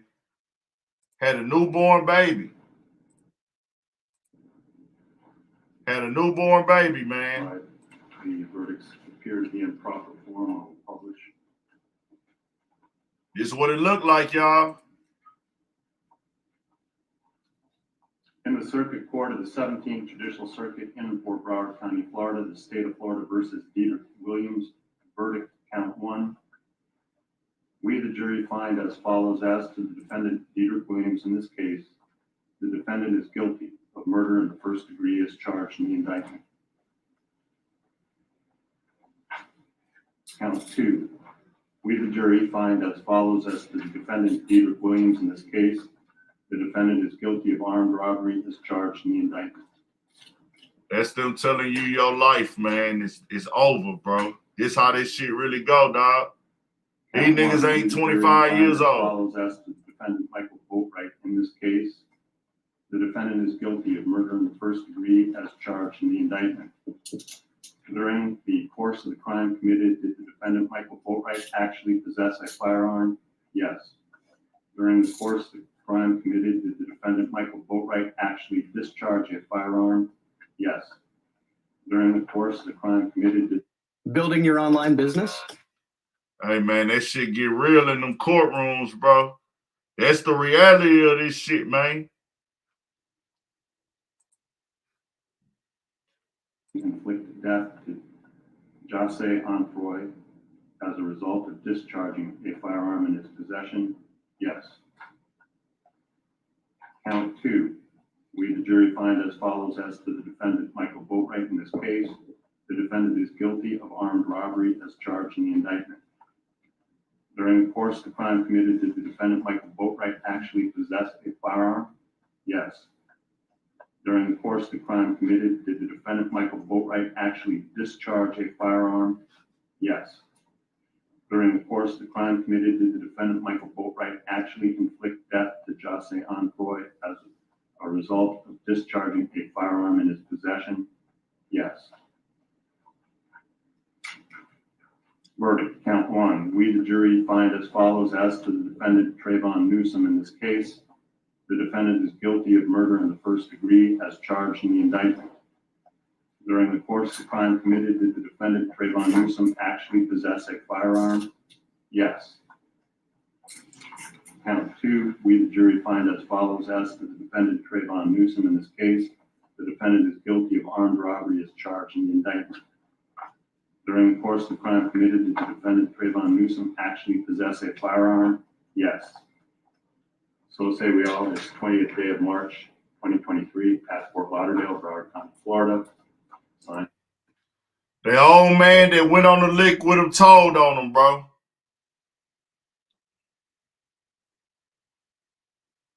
It ain't no reason, though. It ain't no reason. This is the game. I'm telling y'all, and I'm going to keep saying it, bro. Find you another way to get money. That robbing and killing shit, it ain't it. They took a father life. They took a man life over some money that ain't worth it, bro. Now you done gave the prison system your freedom, your rights as a human, as a man. They own you now for some money that you could have made working at McDonald's possibly. Nigga, you could have got you a warehouse job for that. Then they went online and flashed it. Yeah, Jerome Bigham's facts. They went on, hey, bro, they went on Instagram flashing the money. Bro, y'all looking at the news, which overall, fuck the self-snitching shit going on that y'all did. Y'all snitched on yourselves, but fuck all the self-snitching. Fuck that. The fact y'all told on yourselves, but it was, bro, it was some punk money. Nigga, $15,000 couldn't even pay for y'all niggas lawyers. For a good quality lawyer on a murder trial? Y'all were flashing that money like y'all made it in life. That is terrible, bro. It wasn't worth it. Trust me, if them niggas could go back and do it again, they'll most definitely say, I'd rather take a job right now. Just telling y'all just like that, man. It is what it is. It is what it is. If they could take that back, nigga, just think about how it feel to get them handcuffs put on you in that courtroom knowing you ain't never going home, nigga. They ain't got sentenced yet. Ladies and gentlemen, that ain't till next month. A private affair as long as these many days. I know you heard at the beginning of the jury selection and when I excused many of the other potential jurors, how serious I take jury service and how in our armed forces, there is no higher call for citizen work. Deep appreciation, service in the next call. Hey, guess what that judge about to go do?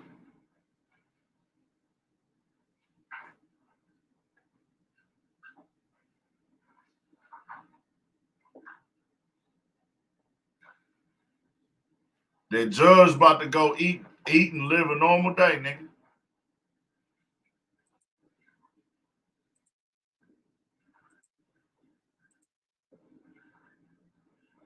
Damn, this some wild shit.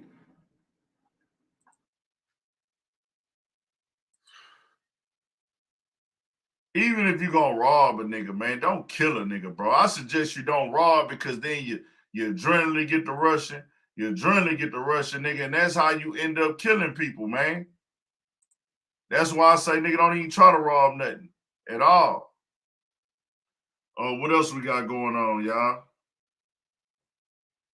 We covered 2 things already. Y'all hit that like button and turn us up, man.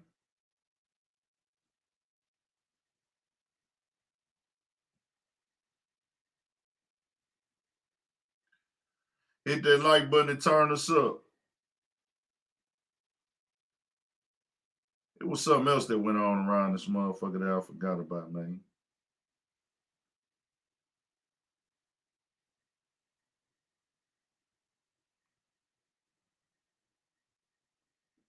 You gotta pay for the answer.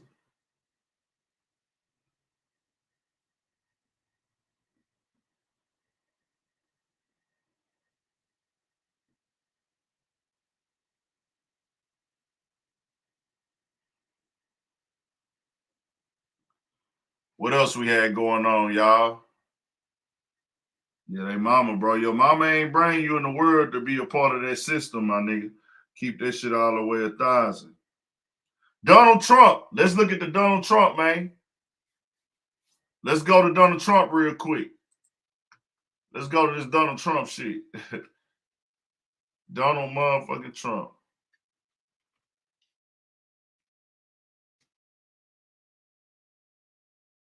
So the photos that are running around are not real, but they are funny. I'm not laughing at nobody going to jail, bro. I'm not laughing at nobody going to jail. That ain't what I'm doing. But the fact that these niggas photoshopped those photos of like him being arrested and shit. So he's possibly gonna be indicted. Let's go to it. Let's watch it. Emily Kaufman, the travel mom. Let's talk about it. See, one thing about people like Trump, they swindlers, my nigga.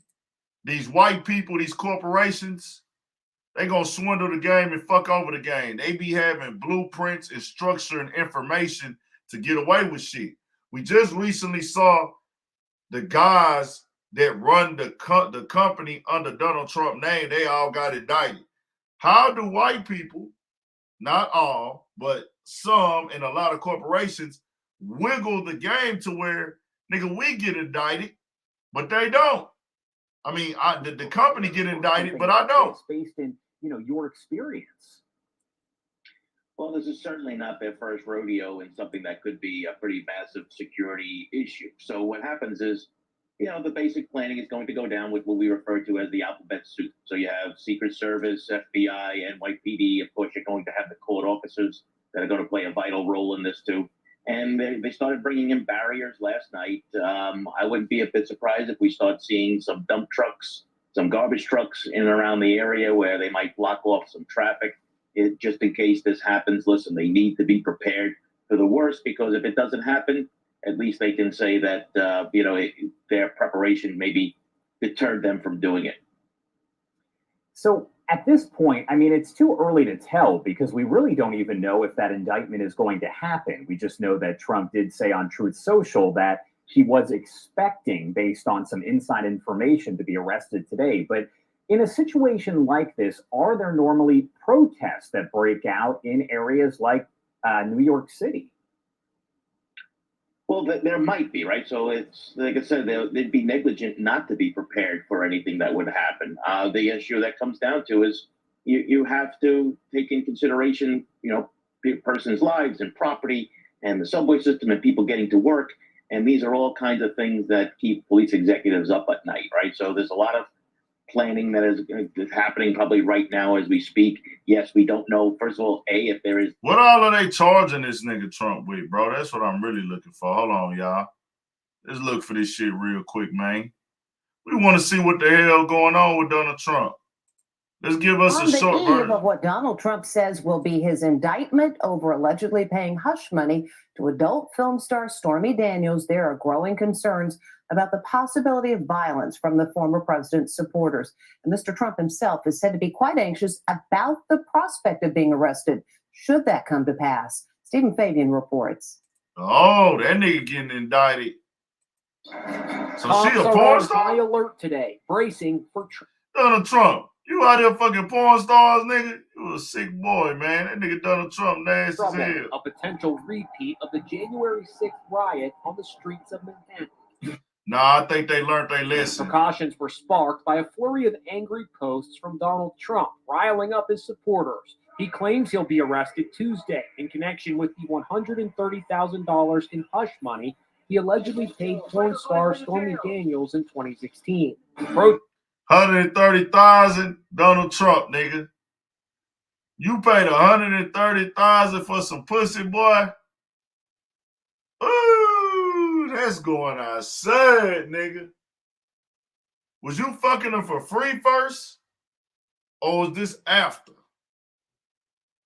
I ain't gonna lie, Donald Trump. It ain't a piece of pussy on this earth that's worth 120,000 bandanas, my boy. Nigga, I'm cheap. I don't even want to pay 120 for no pussy no more, nigga. I ain't paid for pussy. What is it? I ain't paid for pussy since like probably over 10 years, well over 10 years. I paid for pussy as a young nigga, bro. I'm not paying for pussy no more, Donald Trump. I ain't gonna lie. 120,000 though. I understand you white. I understand you're not playing. I understand $120,000 ain't a lot to you, bro. But I feel like a sucker paying $120,000 for some pussy. If I fuck that hoe, no. But that's the thing. I ain't gonna lie. The 130, I would have said, bitch, air me out. Air it out. I feel like too much of a sucker giving you 130,000. Hey, bitch, I got to be looked at as a cheater at this point. Hey, bitch, I tell my bitch, hey, I was fucking on that little porno hoe, whatever, you gonna take that or leave it. Hey, if you can't stay down with me because I fucked this little porno hoe, you not in my corner anyways, bitch. Straight up. Straight the fuck up, nigga. I'm not paying her $130,000, man. I understand that ain't shit to Trump.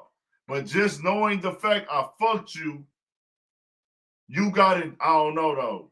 I was going to say she got enjoyment out this shit, too.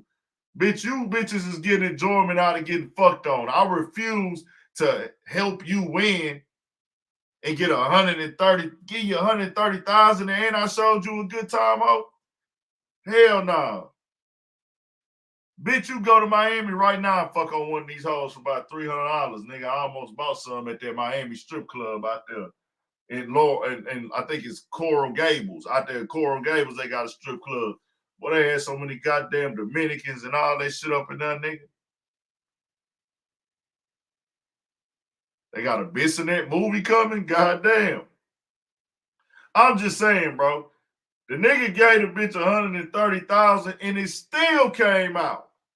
That's why I wouldn't get a bitch $130,000. Because you know, if you give $130,000, she's still gonna talk, nigga. If you give a bitch $130,000, Donald Trump, the bitch is gonna still talk and run her mouth, nigga. Straight up. You feel me? I'd have told the bitch, hey, call my wife, hey, man, look here, if this bitch come out, I did that shit, I got drunk one night, fucked her, no feelings involved, sent the bitch on her way. Your bitch got to stay down with you, man. She leave, that means she wasn't there for you anyways, my nigga. You Donald Trump, nigga. You ain't supposed to be having no whole problem. Oh, she said it's not true? Oh, okay. She said it's not true. All right.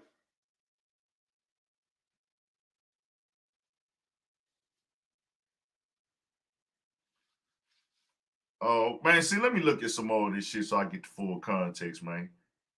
Let's see what's going on. Protest. Trump declared on Truth Social. Let me see if this is some $130,000 pussy, man. $30,000 in hush money he allegedly paid porn stars. She got some big titties. I ain't really just into white women like that. I ain't gonna lie, for no disrespect to white women. He got some white women that's cold. But a white woman like this, she would have to like pull her titties out and say, pull your dick out and let me suck it. I'll be like, all right. But running game on her, trying to like court her, get her in the vibe and shit. Nah, I couldn't do it. Nah. Stormy Daniels in 2016. Hold on now. Let me go back again. Let me check you out there, Stormy. Hold on. Stormy might be working with a little something. Protest. Better look her up. In 2016. Protest. Hold on now. Stormy might have had a little work. He may sound full of bluster, but behind the scenes, Trump is said to be in a state of deep anxiety. He's very anxious about the prospect of being indicted. He does not want to face getting arrested. And here are some of the barricades put in place by the NYPD today all around the state Supreme Courthouse here in downtown Manhattan. Goddamn, Trump. While a grand jury wraps up the Trump investigation, I don't wish cops jail were on also nobody, seen but checking on the better you than cameras me, nigga. that monitor this area. We're monitoring comments on social media, and the NYPD is doing their normal role of making sure that there's no inappropriate actions in the city. A handful of Trump supporters gathered at Trump Tower and in Palm Beach, where diehards are calling for a Patriot moat to surround Mar-a-Lago. They want Florida's governor, Ron DeSantis, to call out the National Guard to stop Trump from being extradited to New York. Today, DeSantis, Trump's potential rival for the GOP nomination in 2024, denounced the Manhattan DA prosecuting Trump. He's trying to do a political spectacle. He's trying to virtue signal for his base. But he also mocked the former president's predicament. I don't know what goes into paying hush money to a porn star to secure silence over some type of alleged affair. I can't speak to that. Trump attended. Man, even that nigga getting in Trump. Nigga, hold on, nigga. Call for protest has been met with. Hold on, nigga. Even that nigga throwing jaw. Hold on, Trump, nigga. Even your own people ain't approving that $130,000 bag on the pussy, man. What the fuck? Hold on. Oh, shit. Trump attended it. Hold on, nigga. To secure silence. I ain't getting into that. Some type of. Or denounced the Manhattan DA prosecuting Trump. He's trying to do a political spectacle. He's trying to virtue signal for his base. But he also mocked the former president's predicament. I don't know what goes into paying hush money to a porn star to secure silence over some type of alleged affair. I can't speak to that. Trump attended a college wrestling tournament in Tulsa this weekend. His call for protest has been met with mostly muted reactions from supporters. They may be deterred by what happened after January 6th, when hundreds of MAGA faithful were arrested. Legal experts say a Trump indictment seems likely in the Stormy Daniels case, but not necessarily Tuesday. The only person saying that Donald Trump will be arrested tomorrow is Donald Trump. And he won't be led away in handcuffs like a common criminal. He think the feds coming, nigga. Display with a former sitting United States president. Let's check out Stormy Daniels, man. Let's go check her out. Y'all want to check? Not prohibit somebody from running if they've been indicted or even convicted or even. This is a Mickey Mouse crime that he's being charged with. Famed attorney Alan Dershowitz tells Inside Edition, in his opinion, the case against Trump is politically motivated. Of and course won't it stop is, his nigga. run for president. The Constitution. All right. Let's go check out this Stormy. Let's go check this Stormy Daniels chick out, man. Let's go check out this Stormy Daniels chick online, see what her whole little play like. No disrespect, Stormy, but we gotta rate you and see if you look like you worth 130 bandanas, man. Stormy, get at me at Urban Politicians TV, man. We doing interviews and all the good shit over here. Come to Studio 56 podcast. You can talk on there and tell your side of the story, Stormy. We coming up. You might want some popularity in the black urban community. I don't know. But you're welcome to come if you want to. Look, she had some drop a day ago, nigga. You've seen me in countless TV shows and movies. You know my face like the back of your hand. I feel like I know a chick named Stormy before. I feel like I know a chick named Stormy. How do I get back? Well, this way, follow me. Back right corner. Yeah. Okay, hold on. Hallway. And see the for sale and for lease signs that they actually say haunted or not haunted on the real estate signs. So how many ghosts do you have in here? I don't know. I haven't counted. I've only been here a month. Oh my God. Do you not want to get somewhere that's advertised as not haunted? No, I'm used to it. I mean, I'm a paranormal investigator, so as long as they're nice, it's fine. She a criminal investigator now?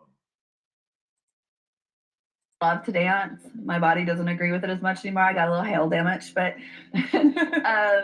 you know, I was more of a burlesque dancer than just a straight stripper. Like, my butt's not big enough to crawl around the floor and make my ass stop. Like, I have to put a little something into it. I've always been comfortable with my body. I've always been comfortable expressing myself. So it was really great because it was the only job that I could find where I didn't have to drop out of high school. And I made enough money working Friday and Saturday nights to eat and not have to sell my horse. All I ever spent money on was horses. Like, I don't have designer handbags or shoes. Like, it's not really, I wear Vans and I have the same purse for 3 years. After high school, Stormy kept dancing. She began headlining shows at strip clubs across the country. A few years later, she was approached by an adult film star who introduced her to a new world. Make yourself comfortable. Stormy. In 2002, Stormy began her career in porn and went on to sign a contract with the studio Wicked Pictures. I went ain't to never work on seen strip her club and then you before. got into porn later on. I mean, I guess one thing that would stop people like myself going into that industry would just be like the pure fear over what everyone else would think. I didn't have anybody to think about. I'm an only child. I have 0 family. You know, like, I had nothing to lose. When you were in the porn industry, obviously you were a very successful performer, writer, director. Were you happy during those days? I loved it. And it wasn't the performing. I mean, yes, let's be honest. You get to have sex with beautiful people who kind of know what they're doing. But I wrote all my own scripts and I directed almost all my own movies. And I Real trailblazer. love writing and directing. Like, directing is my passion. And I'm really good at it. Real trailblazer there, y'all. Trump.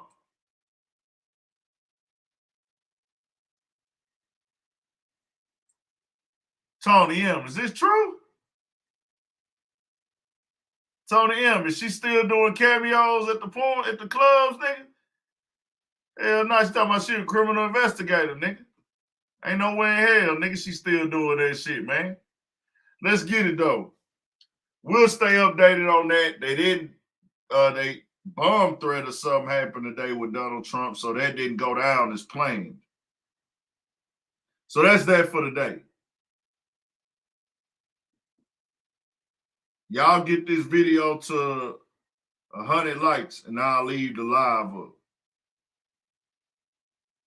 Y'all get this video to 100 likes and I'll leave the live up, man.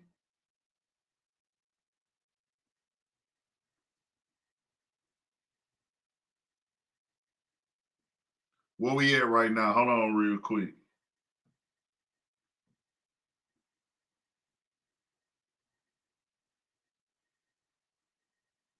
Hold on, my bad.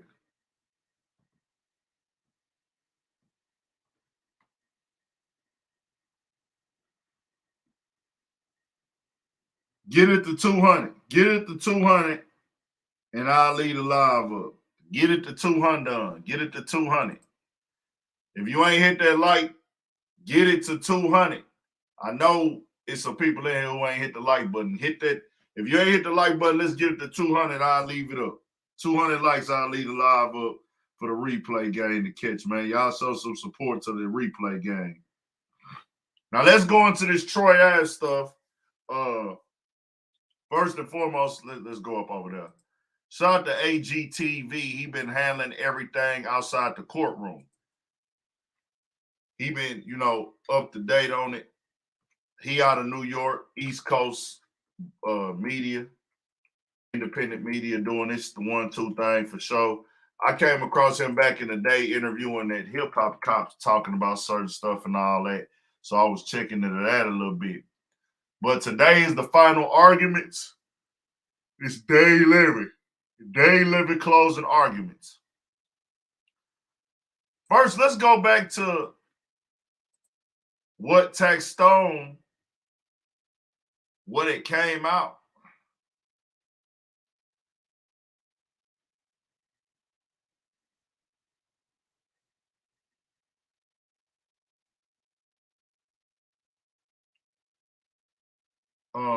With the Taxstone situation, I saw with him and this guy went live, bro, and they was saying Taxstone got caught with several phones, all type of shit. They said he got caught trying to bribe a witness. It was crazy. I'll go through it real quick. Let's click it. Uh-oh. Hey, how you doing? We'll go through this real quick. I'm all right, man. Now, the other day, they had explained that, and I didn't know where they were going with this. They had explained that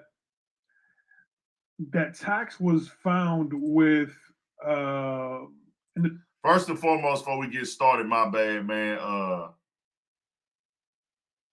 I actually want to send condolences, man, to the entire family of Banger. Banger, shot and killed. He was homies with Troy Ave, ran with Troy Ave super heavy, was locked in with him. That was his dog. He was the one that was shot and killed that night. So I do want to send condolences to everybody going through it with that loss, man. No matter what happens, like I always have to make that very clear, bro. This is somebody loved one that they can't get back. And you're gonna have those times when things like this happen where it's they going through it right now, bro. There's somebody they care for and love, bro. So, death is death. And everybody is, guaranteed death. But I know it to have somebody taken away from you, especially over something like this that could have been avoided, it's like, nah, bro, that ain't it. We got to be moving better. That's why I be talking about communicating.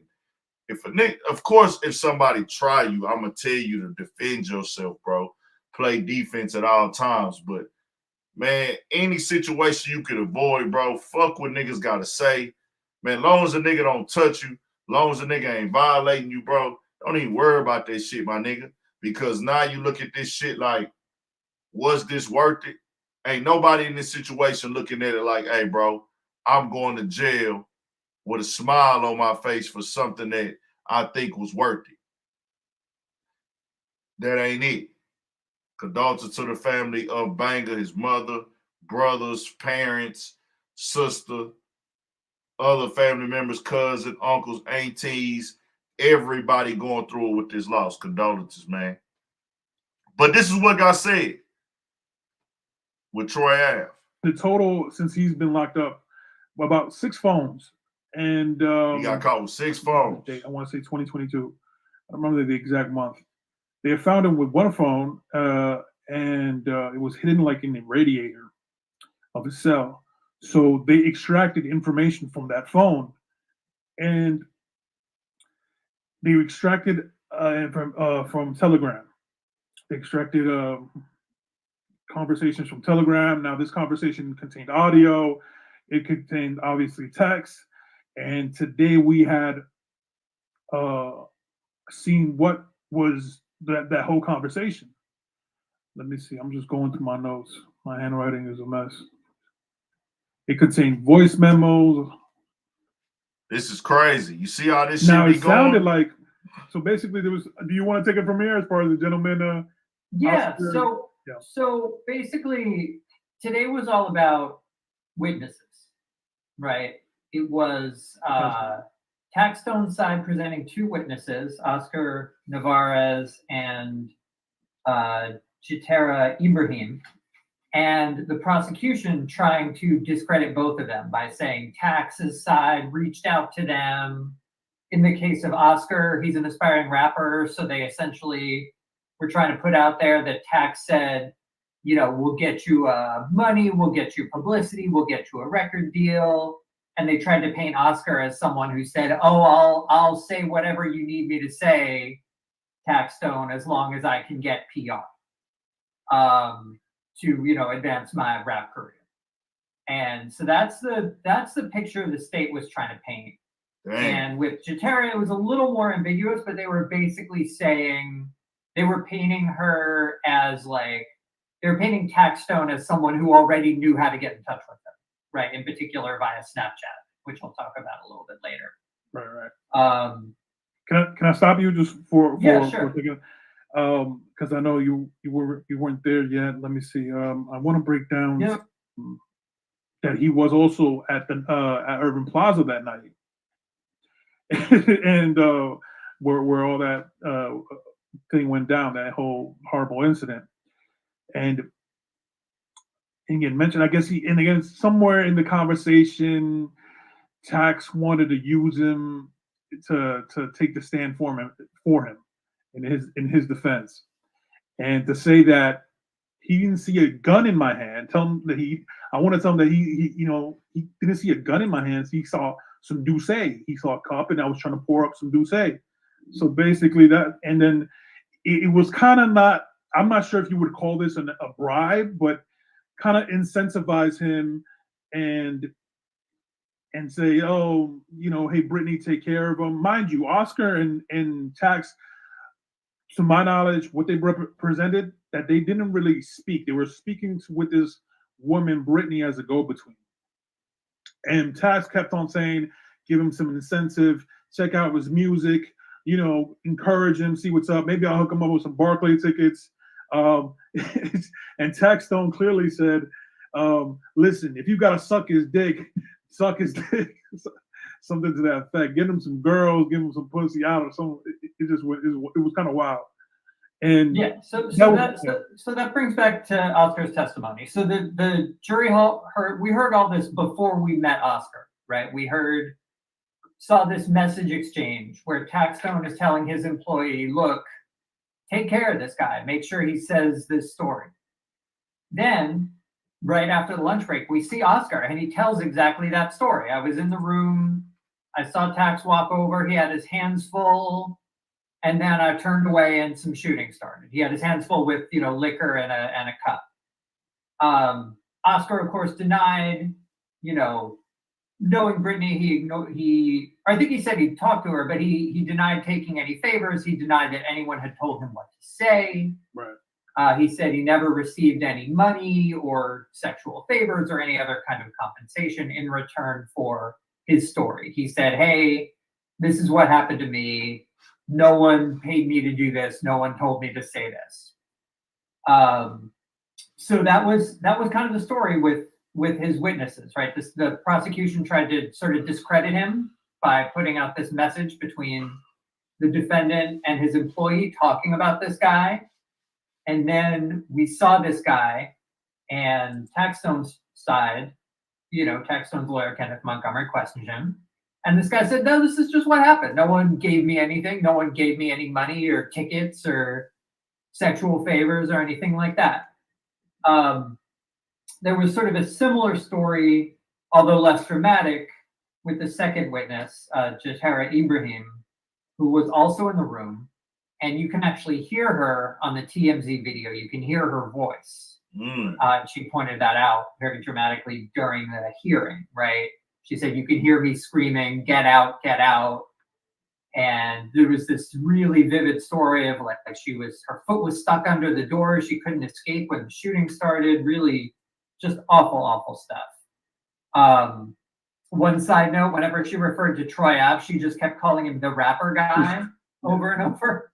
I don't know what was that about. I'm not sure. I couldn't tell if there was like a shot or she was just genuine. But. Right. There's some plausible deniability there, right? Her story is, she was in the room. All of a sudden, 3 or 4 guys, including Troy Ave, come into the room and just start wailing on Taxstone, push him down, start punching him. And then a few seconds after that, there are some gunshots. She doesn't know from where or whom.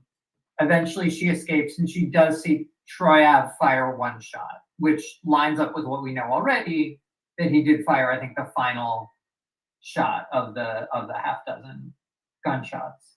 Right. So basically, like I said, the way the state tried to impeach her credibility was to say, how well did you know Taxstone? She said, oh, I followed him on social media. They said, what social media? She said, oh, Twitter. And they said, were you friends with him on Snapchat? And she said, no, there's a lot of bogus accounts on Snapchat. Like, I wasn't friends with him, whatever. Right. And then the state, like I said, showed another set of messages between Taxstone and Brittany, where Brittany says, hey, I'm trying to call this Jatera woman, trying to get in touch with her. And Tax says, don't worry about that. He said, what exactly did he say? I wrote this down. Y'all want to keep watching this, or do y'all want to go to the closing arguments? Let me know in the chat what's going down. Appreciate y'all tapping in for sure. If you ain't subscribed, make sure you subscribe. This is on It's Gee TV. This was what I seen like Thursday. This was Thursday. They just did the closing arguments. We're going to get into that, give some feedback after we get the closing arguments. I like to watch the stuff coming directly from the courtroom, and I like to read the write-ups, bro. And I could be wrong when I say this, and I'm not trying to, like, downplay Banger's death or disrespect Banger or anything like that. It seems like Taxstone in Houston or Texas, maybe Taxstone could have got action without the history of the tweets. They said that, and I don't know the law, so don't try to hold me to this.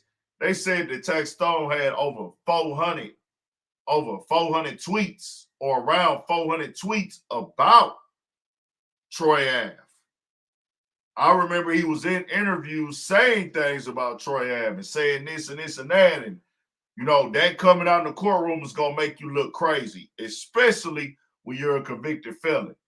Convicted felon with a firearm, he actually pled guilty to those charges.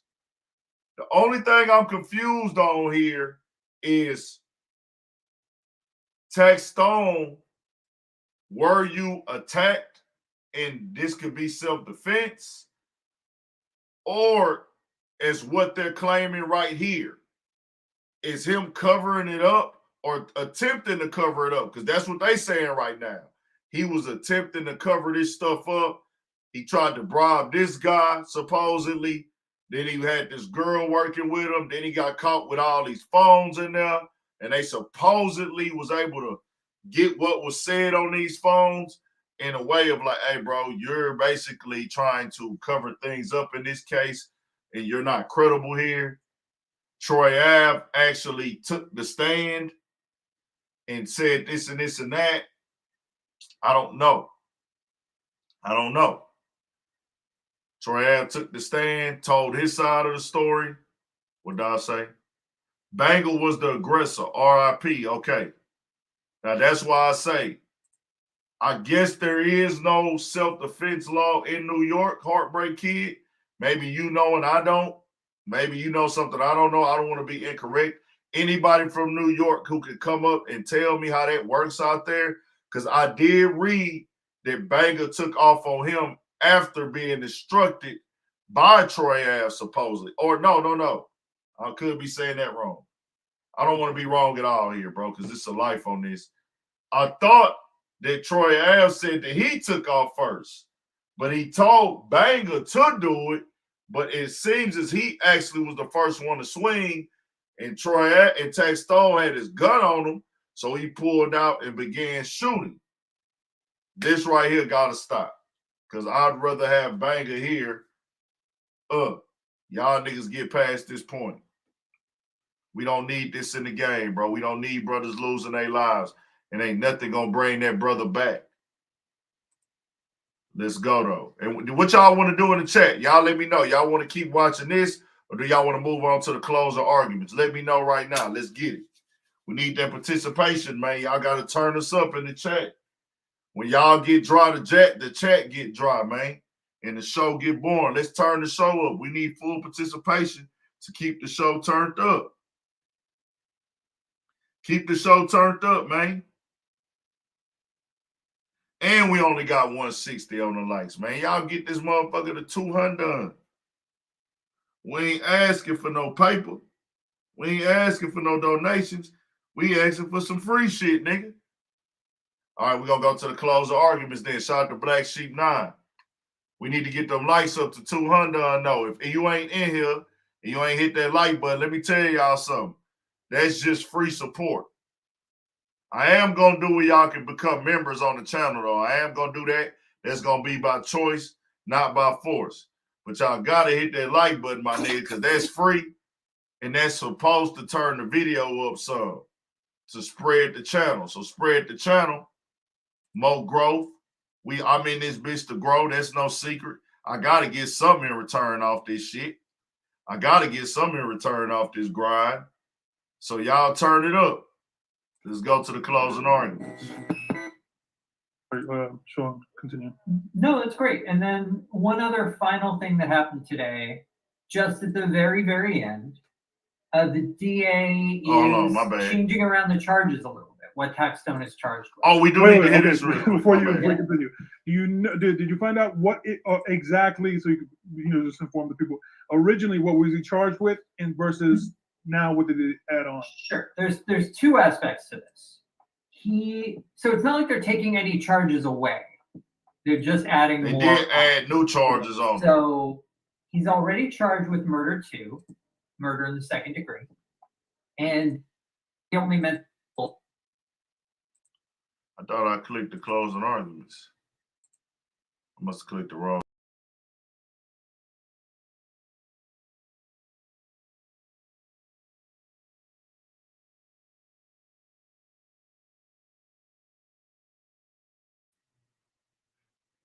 All right, hold on. I hit the wrong thing, y'all. My bad. My bad. My bad. My bad.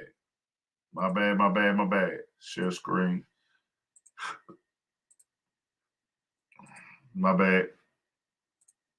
Studio 56. Shout out to Heartbreak Kid. Nah, that's love. I appreciate that, man. We finna turn it back up. We getting it together for shit show. Studio 56 is back on the way, nigga. So he got hit with more charges. Okay, nah, I thought I seen closing arguments. Did y'all see that? Hit with more charges. I guess I didn't see closing arguments. Okay, now this is it. Okay, my bad. Same two guys, but different video. It looks like the same video, but it's different. Shout out to Sensei Brown. Appreciate the support. All right, I'm gonna let me join the cast, Big Ant. We can't right now, bro. We trying to figure this shit out. You can come on here and tap in if you want. But I've been had a few people. I don't know if you're trying to join this video or the podcast, but we ain't really got no room right now for the podcast, man. But I don't mind working with people online. Mind letting people get on here and join, man. Let's go. People there to support the victim, but it seemed like a lot of people on the victim side actually were folks who worked for the DA's office. So it seemed like there were more Taxstones, as has been the case most of the trial. I think you can back me up on this, more people supporting Taxstone than were there to support Banger's family. Although some of the regulars who had been there, at least the 2 days I've been there, were there as well. So Kenneth Montgomery started off, and sort of big picture, he spent a lot of time trying to discredit the state's two main witnesses, right? Troy Ave and the collaborator, Malcolm, right? So a lot of what he said was devoted to that. In his telling, that's... Watching regarding the case? Yeah, I mean, look, this is, you know, I will say, you know, both attorneys argued hard and I think did a really good job in their closings and were very convincing.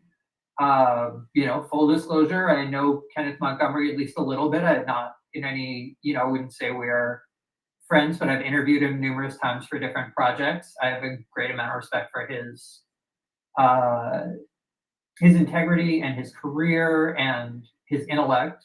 And I think he did a really good job with this. By the same token, the state presented a very coherent story of all the evidence that fits together, that does not look very good. I think ultimately a lot of this is going to come down to intent, right?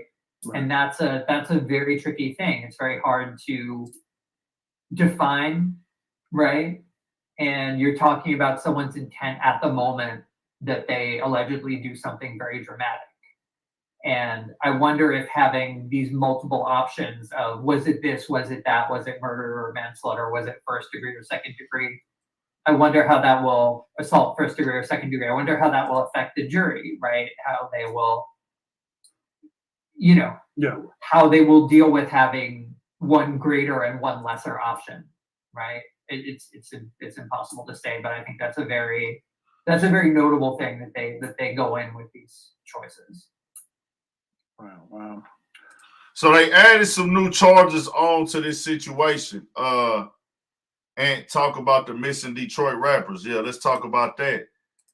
I saw something get brought up on that online somewhere. Shout out to Ryan Smith. Shout out to Detroit, man, and condolences to the family of those guys, man. I know it was crazy, like watching the videos when I was researching, doing my video, seeing the mother of one of them speaking, man, and the way that she was talking, it was just like, damn, she had already pretty much accepted it, but it was still like she really was trying to look for that small bit of hope. But she was kind of like, man, damn.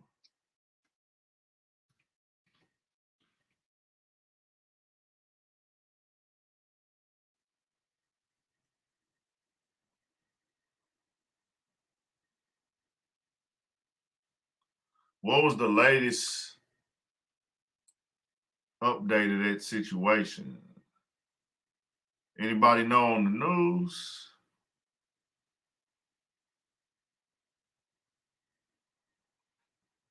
I need to find the real news on it.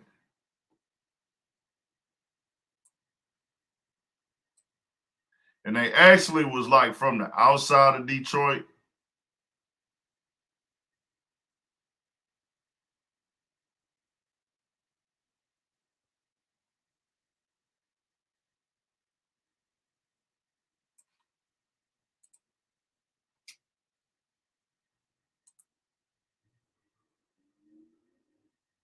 They ain't got nothing up to date, man. I mean, like, it ain't popping up. Hold on. Let me see this week. Rappers were shot multiple times. The killing was not random. All these things are a month ago. I'm trying to find one. Let me search for this week. Let me put the filter in. This week. No information. Here we go. All right, we here. DialPad's AI sales has completely transformed how we sell. AI is built right in with life coaching, speed dialing, note taking, objection handling, and more. So we can close deals even faster. United States Police making a plea to the public for help solving the murder of 3 rappers whose bodies were found in a vacant building. Good evening, everyone. I'm Kimberly Gill. I'm Karen Drew in for Devin Skillion tonight. Police are setting the record straight about the triple homicide that remains unsolved. It's been 6 weeks since the rappers were found dead in an abandoned building in Highland Park. Our Jacqueline Francis is live tonight. Jacqueline, you spoke to the mother of one of the victims who's reacting to this new information in the case. Hi, Kimberly and Karen. 6 weeks ago, we were here the night that police found their bodies in the basement of this abandoned apartment building. Since then, social media has run wild with rumors and speculation about what led up to their deaths. Tonight, police say it was gang-related. One of the victims' mothers telling me she wants the truth no matter what it is. I don't want to be on Dateline 20 years from now saying, hey, what happened? Lori Kemp is the mom of Armani Kelly, one of the 3 rappers who disappeared at the end of January. They were set to perform that night. Weeks later, their bodies were discovered in an abandoned apartment building in Highland Park. Police say Kelly and his 2 friends, Dante Wicker and Montoya Givens, were shot to death. And now they're hinting as to why. MSP posting on Twitter Friday, writing in part, "We know there are a lot of social media rumors about this investigation. This homicide was not random and had nothing to do with music or a performance. This was a gang violence related incident." It was a setup. I initially felt that it was something to do with the 3 masked guys in the video that he was in. But now when they say it's gang related, did I know Armani was in a gang? No. Did he get in a gang in prison? Yes. The video she's talking about is one of the many posts circulating on social media. When it comes to getting the truth, state police said there are other people that know details and need to come forward. Do I want the truth? Yes. If it tarnishes my son's name, it doesn't matter. I want the truth. I want to know who did this, why, and why did you take their lives? My son was only out of prison for 7 months.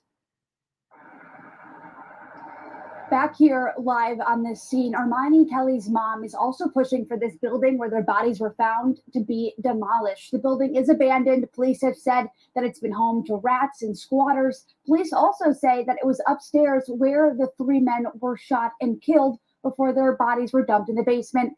Again, one of the victims' moms wants to see the building demolished. Reporting live in Highland Park, Jacqueline Francis, Local 4. Okay, Jacqueline, thank you. That's that, man. Rest in peace to them brothers. Truth might come out. Condolences to that mother. She's been very vocal over this time because when I did my video, I was researching it and stuff and seeing that she had been speaking on the news about it and shit like that. So she really going through it, man. And that's her son. At the end of the day, no matter what, she lost her son. So she going through it about that situation for sure. Let's run through some other stuff real quick. Y'all care about South by Southwest?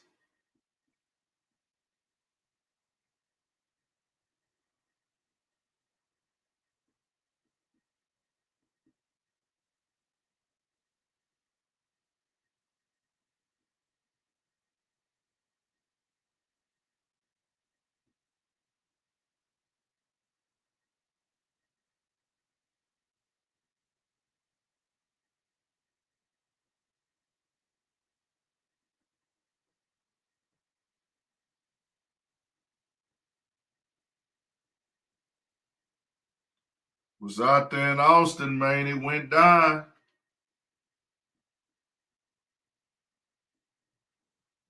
Surprised they didn't just. South by Southwest went down. I'm gonna try to get one of the vlogs out this week, man. It was straight. I can't complain, bro. It was straight, man. It was cold as shit. South by Southwest was cold as a motherfucker. I ain't gonna lie to y'all. I was cold out there, nigga.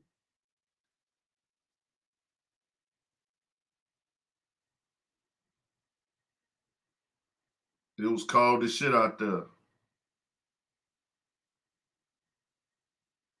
Freezing cold. Not like 20-degree freezing, but it was cold, nigga. It was cold. Niggas thugged it out though. For some reason, whenever it's cold outside, nigga, I be able to thug it out, bro. I don't be doing no tripping. Like, I be thugging it out when it's cold as fuck. If I'm grinding on this YouTube shit or trying to, get in the mix and network and holler at people I need to holler at, I be willing to stay down and go through the cold or any weather, for real, for real. But I got the vlog coming. I got Sauce Walk on there real quick, popping this shit. I got Peso on there, Trap Boy Freddy. A lot of underground artists from Houston or just all over the country that y'all might not know. I got different little shit on there. OG Percy up on there. I got a few media personalities on there. So we got some good content coming. I got Isis the Goddess on there again. Shout out to her. There's some good shit on there, man.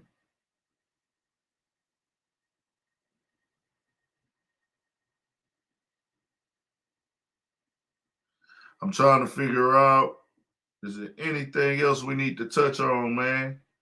Let me know in the chat. Anything is raining in LA. This year, I ain't gonna lie, it wasn't the best one this year for me that I didn't seen in a while. It wasn't the best one. It was cool though. I ain't fucked up about going. Nigga know he need to pull up the shit like this. I need to call my mom. I'm gonna call her ass tomorrow. Go see her this weekend. Did y'all see that Foot Locker saying they closing 400 stores? Let's talk about some shit, man. Foot Locker say they closing 400 stores by 2026 in the country. Anybody here shoe heads or sneaker heads or anything like that, or niggas that fuck with just, I hate that you can't go to the mall and buy a fly pair of shoes no more. That shit is trash. I hate that. You just can't go to the mall no more and buy a fly pair of kicks.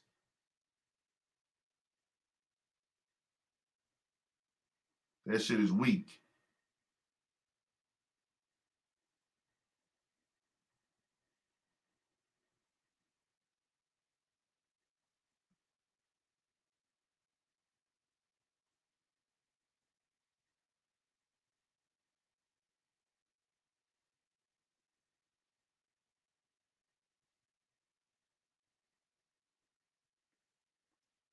Yeah, it's like, but how much of y'all think that Nikes and I'm kind of mad. I want to kind of get those 1Js,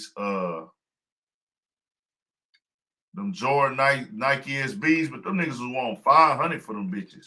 I ain't paying $500 for no Jordans. I don't give a fuck, nigga. And I could spend it, but it's like, wow, I'm not that deeply invested, my nigga. I ain't gonna even have a chance to really wear them hoes.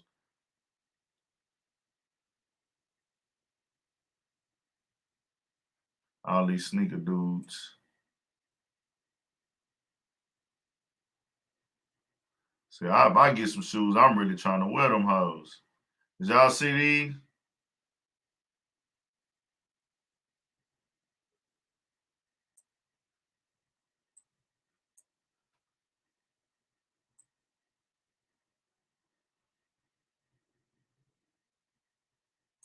They said don't pay resale yet. Capterra is the #1 destination for finding the software to grow your business.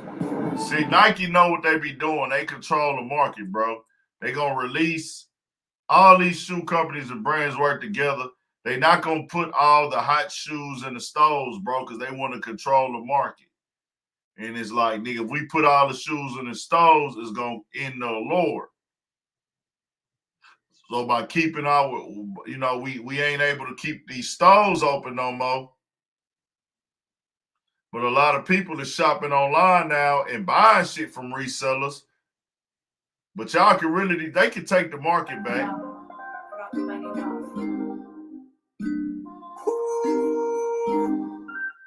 But I ain't paying $500 on no kicks. Famous. What is going on with y'all, man? Your boy Jay is turned today. If you haven't already noticed, man, what's good, y'all? Look. First of all, man, for those of you who have watched my last video and y'all hit the like button, I truly appreciate y'all. Do the pickup vlog today, and then I hit y'all with that black print video today, man. So I need them all black foes, man. That's what I need. What is on feet today? The Air Jordan 4. I need them all black Jordan 4s. I need the all black 3s. I need the black and metallic 5s. I need all the shit with black. All the black shit, nigga. That's what I wear. I got a new Urban Politicians design coming. My shirt should be here this week. The first drop gonna be local only because I gotta finish getting that website set up. Studio 56 podcast will be back next week.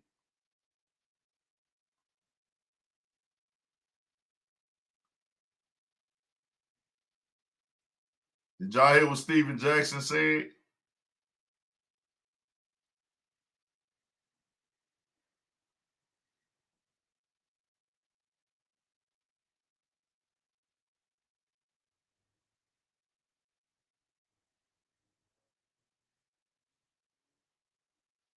Anybody want to tap in before we get out, man? Before we get up out of here?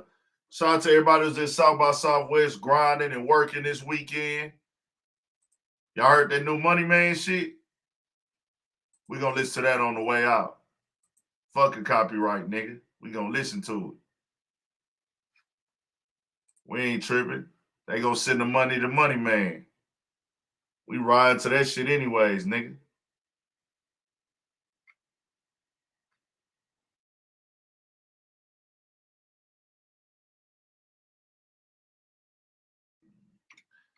I went through the new Moneyman. Est Gee dropped some new shit. Shout out to both of them niggas. They doing they shit. Lil Jeremy got some new shit coming. Lil Jeremy doing his thing. Shout out to Lil Jeremy for shit show. Shout out to Sauce Walker, Toe Down South by Southwest. Everybody from TSF. Shout out to Trap Boy Freddy doing this thing out there. Shout out to my nigga Roll Run C-Mo. Shout out to Lil Splurge. Shout out to Juice from Chirac. My boy Damn Cody Main. Everybody, man. Opposite. This is my shit. This is what we riding out to, y'all. This is my shit right now. Turn it up. Hit the like button. Turn up the chat. This it.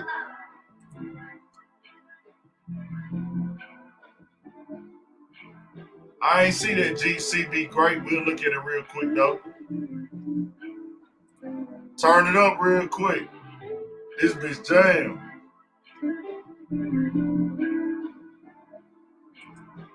She said, I love you, I said I concur. Ice on my neck, feel like Gucci Man Burke. Tryna raw, I leave you on with the earth. Hit her and quit her, she said I'm a jerk. Bitch, I'm on short line, taking no Rossi. Switch up the VPN, switch up the process. Get to the money, I'm trusting the process. 8 figures up, but I still hit the project. She had the shot, but I know she the opposite. Knowing I'm broke, yeah, you know I'm the opposite. She feeling on me, we touching and finally. Yeah, my documents fraudulent. Yeah, account of the proximate. Hop on the beat and I give you my testament. If I snitches, I'm out of my element. Go check my jacket, I'm fully accredited. Key that shit cool, nigga, watch how you judge me. Watch what you say, nigga, watch who you mention. Walk in the spot, get respect when I'm in. I'm up in the fire, I'm not with the bicker. Custom man hang on the rifles inside of my crib. I'm buying and buying and buying. Nigga get brave and run up the side of my crib. He died. Little bitch from Jackson Brown with me, she packed. And she be really attractive. Hold on, man. I keep his ass around. That nigga really be hacking. Fucking professors and lawyers. This shit is crazy. I'm in a whole new bracket. He thought he had him a lick. I left him bloody down. The scene with grass. Biting a trigger, it sound like a switch. Big money smarter, he'll find it a glitch. Wouldn't be like AK up under my trench. She having water, she leaving me drenched. Come on. I've been having this on repeat too. Fat ass, she low when I'm rubbing it. 300 strong, got kicked when you bless it. Big out for that, no, I'm aping and running. She said, I love you, I said I concur. Ice on my neck, feel like Gucci Man Burke. Tryna raw, I leave you on with the earth. Hit her and quit it. It's on slide in the car, nigga. Me and BP was on this bitch all weekend. Money, I'm trusting the process. 8 figures up, and I still hit the project. Get to the money, I'm trusting the process, nigga. She feeling on me, we touching it finally. Yeah, my documents fraudulent. Yeah, account of the proximate. Hop on the beat and I give you my testament. Hold on, nigga, one more time. Nigga, buddy, red that hoe, nigga. Red out right now. LA next month, man. I'm in LA next month. Let's work, baby, if you're working, man. This beat hard as fuck. This one of the ones, man, when it get rough, put it on, go get it, nigga. Let's turn it up. Let's grind. She said, I love you, I said I concur. Ice on my neck, feel like Gucci Man Burke. Tryna raw, I leave you on with the earth. Hit her and quit her, she said I'm a jerk. Bitch, I'm on short line, taking no Rossi. Switch up the VPN, switch up the process. Get to the money, I'm trusting the process. 8 figures up, but I still hit the project. She had the shot, but I know she the opposite. Knowing I'm broke, yeah, you know I'm the opposite. She feeling on me, we touching it finally. Yeah, my documents fraudulent. Yeah, account of the proximate. Hop on the beat and I give you my testament. If I snitches, I'm out of my element. Go check my jacket, I'm fully accredited. Key that shit cool, nigga, watch how you judge me. Watch what you say, nigga. Watch who you mention. Walk in the spot, get respect when I'm in or I'm up in the fire. I'm not with the bicker. Custom ain't hang on the rifles inside of my crib. I'm buying and buying and buying. Nigga get brave and run up the side of my crib. He dying, he dying, he dying. Little bitch from Jackson, Brown with me, she packed. And she be really attractive. Wipe up from Boston. I keep his ass around. That nigga really be hacking. Fucking professors and lawyers. This shit is crazy. I'm in a whole new bracket. He thought he had him a lick. I left him bloody down. I'm seeing with grass. Biting a trigger, it sound like a switch. Big money smart, help finding the glitch. Wanna be like AK up under my trench. She having water, she leaving me drenched. Come on, the mama, quit acting so innocent. She got a fat ass, she low when I'm rubbing it. 300 strong, got kicked when you blessed it. Big outfit, they know I'm aping and running. She said, I love you, I said I concur. Ice on my neck, feel like Gucci Man Burke. Try and raw, I leave you on with the earth. Hit her and quit her, she said I'm a jerk. Bitch, my short life, taking no rocks. Switch up the VPN, switch up the process. Get to the money, I'm trusting the process. 8 figures up, but I still hit the projects. Yeah, I can shop, but I know she the opposite. No, I'm not broke, yeah, you know I'm the opposite. She feeling on me, we touching and finding it. Yeah, my documents frozen. Yeah, account of the process.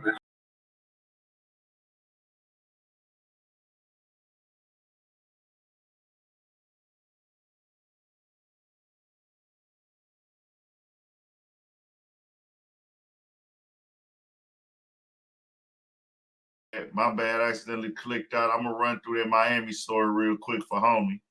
Let me go up over there for you real quick, my boy. I messed up right there. Say he got killed on South Beach. Damn. Let's go to that real quick. When it come down to the come down, man. Let's go. Where he at with it? Rest in peace. I'm tripping. Say he got killed on South Beach. Is homie still in here that want to hear about that?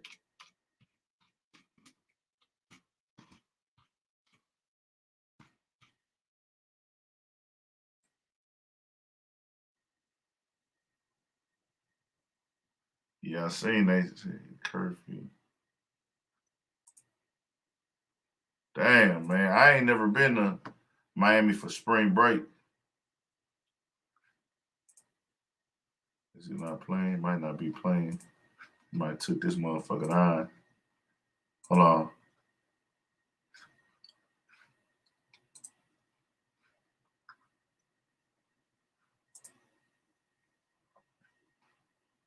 After deadly shootings rocked South Beach and Miami Beach, just as thousands of spring breakers descend on the area.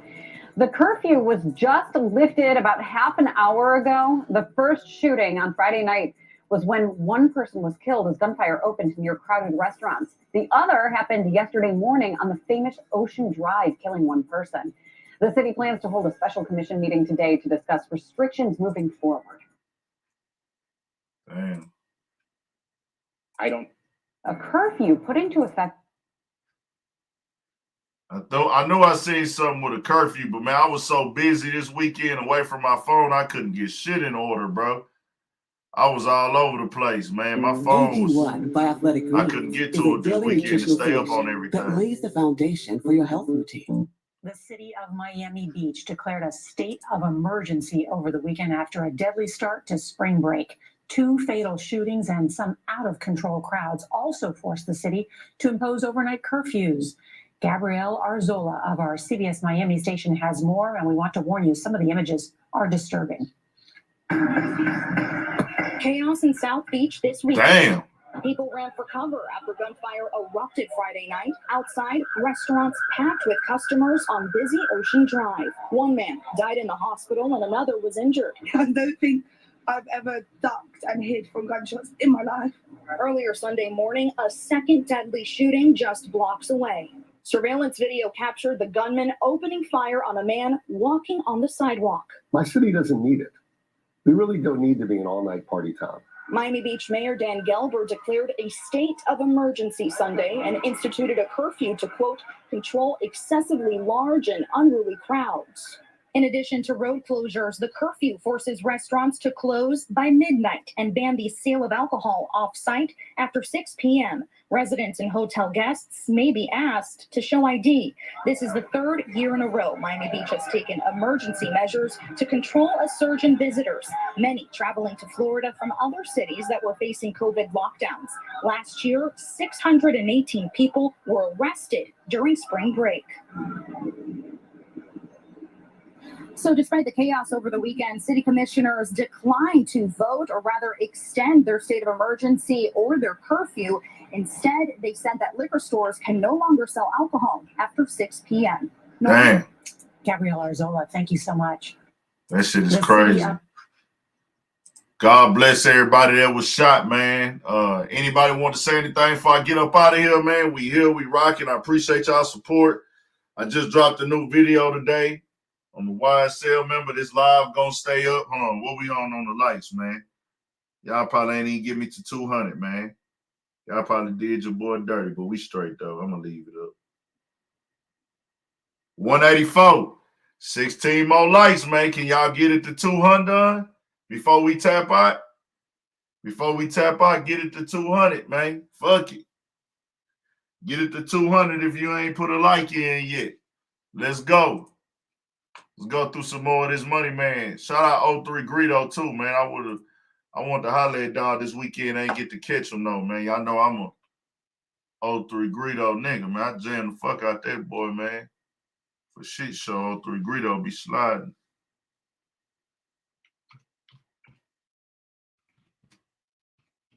Y'all turn it up to 200, man. Let's get it. Contribution Jam, that's the video. Y'all go check out that Money Man Contributions video. It's another one he be on here. I'll be on Arms Race. Yeah, Arms Race, my shit too.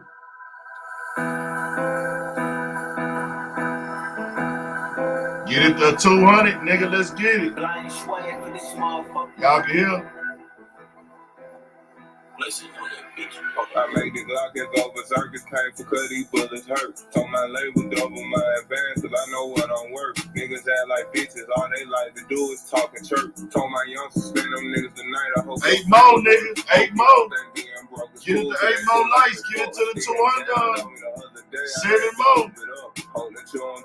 You gonna end it, I'ma leave it up. Thinking that he couldn't catch me low, so he must be on fit. It's an arms race. The circle got more sticks than our career. Hold on, we got Academics in Charleston White. Academics in Charleston White. Hey, nigga. Let me tell you something about a motherfucker like Destiny, nigga. Fuck a Destiny, nigga.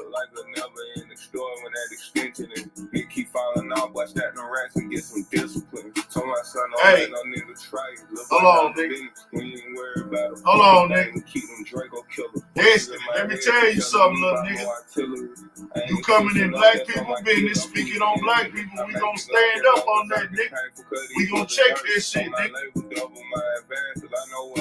And we not trying to be politically correct with that, nigga.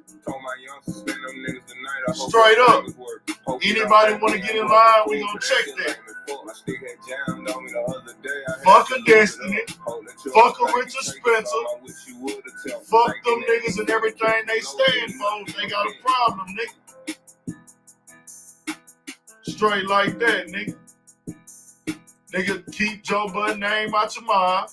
I don't know Joe Budden, but if I see any white man speaking on a black man for having an issue with how it was portrayed about black people and black people got handled wrong, nigga, it's fuck you, nigga. If you got a problem with it, we ain't trying to understand that shit, nigga. Hold on. Old Forest. I just seen something on the phone real quick, y'all. Charleston White and Academics. You know, it's for content, though. Let's check it out.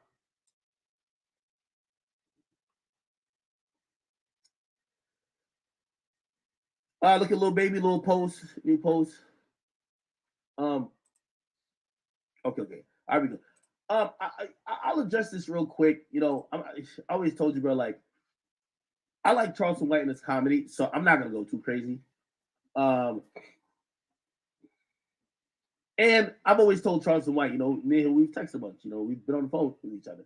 You know, like I'm not a person who if I've seen you in person and we've shown each other a lot of appreciation and like a lot of love, by the way. Cardego. I'm just not the person to just like get online and just switch up completely. Charleston White, you know, we're gonna do a comedy show. Trust me, I support him as a comedian. I think he's a funny dude, right? Here's the thing though, I have a huge brand, right? And when you do anything with me, it catches the eyes and ears of people that normally your stuff doesn't. So this is where like I realize I'm having a little disconnect with Charleston White, because Charleston White is, when he's going on the rant. Well, nah, I gotta be clear with academics right here. This caught the attention because you tried to go corporate with it and go to like a venue. You can do an interview with Charleston White anytime, bro. And nigga, he been doing big numbers everywhere. It ain't, oh, anytime you do something with me, it catches the eyes. Nah, it's because you were trying to book him for a live show. So we got to keep that clear now. Just keeping it 100. Because that's the thing. This nigga been doing this wild shit, popping this wild shit. Charleston White, even with all the bullshit he doing, say that I don't agree with, that nigga be dropping real game in there. And I'm going to give him that. He crosses the line with the disrespect, and that's an opinion that I have. Some people going to call it comedy and entertainment and content. I feel like there does need to be a fine line on content. Of course, there's going to be people say, well, you don't get to decide, and da-da-da, and rappers do this and rappers do that. Look here, fam. Disrespecting the dead from anybody with me is crossing the line. Disrespecting people's kids from anybody with me is crossing the line. And that's any kids, that's any deceased person. You understand what I'm saying when it comes to however they died, whatever. Now, me, I'll be like, fuck a racist motherfucker or fuck a slave owner that died. If you own the slave, fuck you. And then people are like, well, nah, you shouldn't say that about them either, whatever. But in this case, the situation with him and Act, because the Act did something. Into the car. There's like, hold on. Posting right now. Hey, Let's go. bad, We is bad. live. Yeah. We is here. But look. Oh, fuck. Damn, my bad, y'all. Hold on real quick. Nah, we got to make that. We got to get that point. I want to make that little point that I was making right there. Hold on. Yeah. We is here. I want to make that Posting little right. point I was trying to make. Because academics said something right there. Look at little baby, little post, new post. Okay. All right, we go. I'll address this real quick. You know, I always told you, bro, like, I like Charleston White in his comedy, so I'm not gonna go too crazy. And I've always told Charleston White, you know, me and him, we've texted a bunch, you know, we've been on the phone with each other. You know, like I'm not a person who, if I've seen you in person and we've shown each other a lot of appreciation and like a lot of love, by the way. Cardego. I'm just not the person to just like get online and just switch up completely. Charleston White, you know, we're gonna do a comedy show. Trust me, I support him as a comedian. I think he's a funny dude, right? Here's the thing though, I have a huge brand, right? And when you do anything with me, it catches the eyes and ears of people that normally your stuff doesn't. So this is where like I realize I'm having a little disconnect with Charleston White, because Charleston White is, when he's going on these rants in a car, there's like, yes, his stuff gets repurposed all over the place, but it's not a mainstream audience digesting it. For the most part, most things I do, and usually they're looking at me as a detriment, in the sense of, if I do something wrong, the mainstream wants to cover it. So what happens is when Charleston gets next to me, all the things he's been saying, right, gets super amplified, right? I want to be clear. Hold on, let me let him finish. You know, I seen, like, you know, he made a video. I don't even know if I should play it. I guess I could play it. Well, nah, I don't know what academics is gonna say later on after this, and he might say something different. But this only got amplified because of the live show side of it and the New York shit. Academics in Charleston have worked before. And I don't know what the views and the numbers did or whatever, or anything like that. That don't even matter to me. True, academics is a very big platform, one of the top in the game, but it's reaching the same shit. When he go on Say Cheese, it go when you go on here, you go on these. Of course, Say Cheese is the bigger draw. Of course, if he was still going on Vlad, that's a bigger draw than the average platforms that he goes to and things that he say. And it's just the timing was correct in that. And then he actually was going at other content creators who have platforms. And then it was the fact of you doing a live show. Academics could have still done a regular interview or content with Charleston White. It's the fact that you were trying to bring him to New York and you were doing a corporate event after the fact he was dissing the deceased people from the 9/11 and the Asian community. And once a voice in the Asian community get behind it, the deceased people, they're like, all right, bro. And I don't know if academics or who decided to actually pull the plug, but you can work with Charleston White all you want to on any YouTube platform, including academics. You know what you can and can't let them say on there, but it's going to have the same type of reach for the most part. If I interview Charleston White today, guaranteed 100 to 200 to 300K a video, depending on what we talking about and the timing of me dropping it. Easy. But I don't want to get too much into this because I know people call that off. I'll play it. And this ain't no knock. I'm just speaking the real on that shit right there. Like, but you know, when you're doing corporate shit. But after what I've seen over the last couple of days, I got a lot of disdain for that guy. Charleston White Trouble. Yeah, he disgusts me. Yeah, just thinking about that nigga, homie. I consider him a friend of mine. Yeah, he disgusts me. I think so. Eventually he'll become my enemy. I hate people like China Mac. I hate his culture. I hate his race. I love America, and I hate China. I hate China.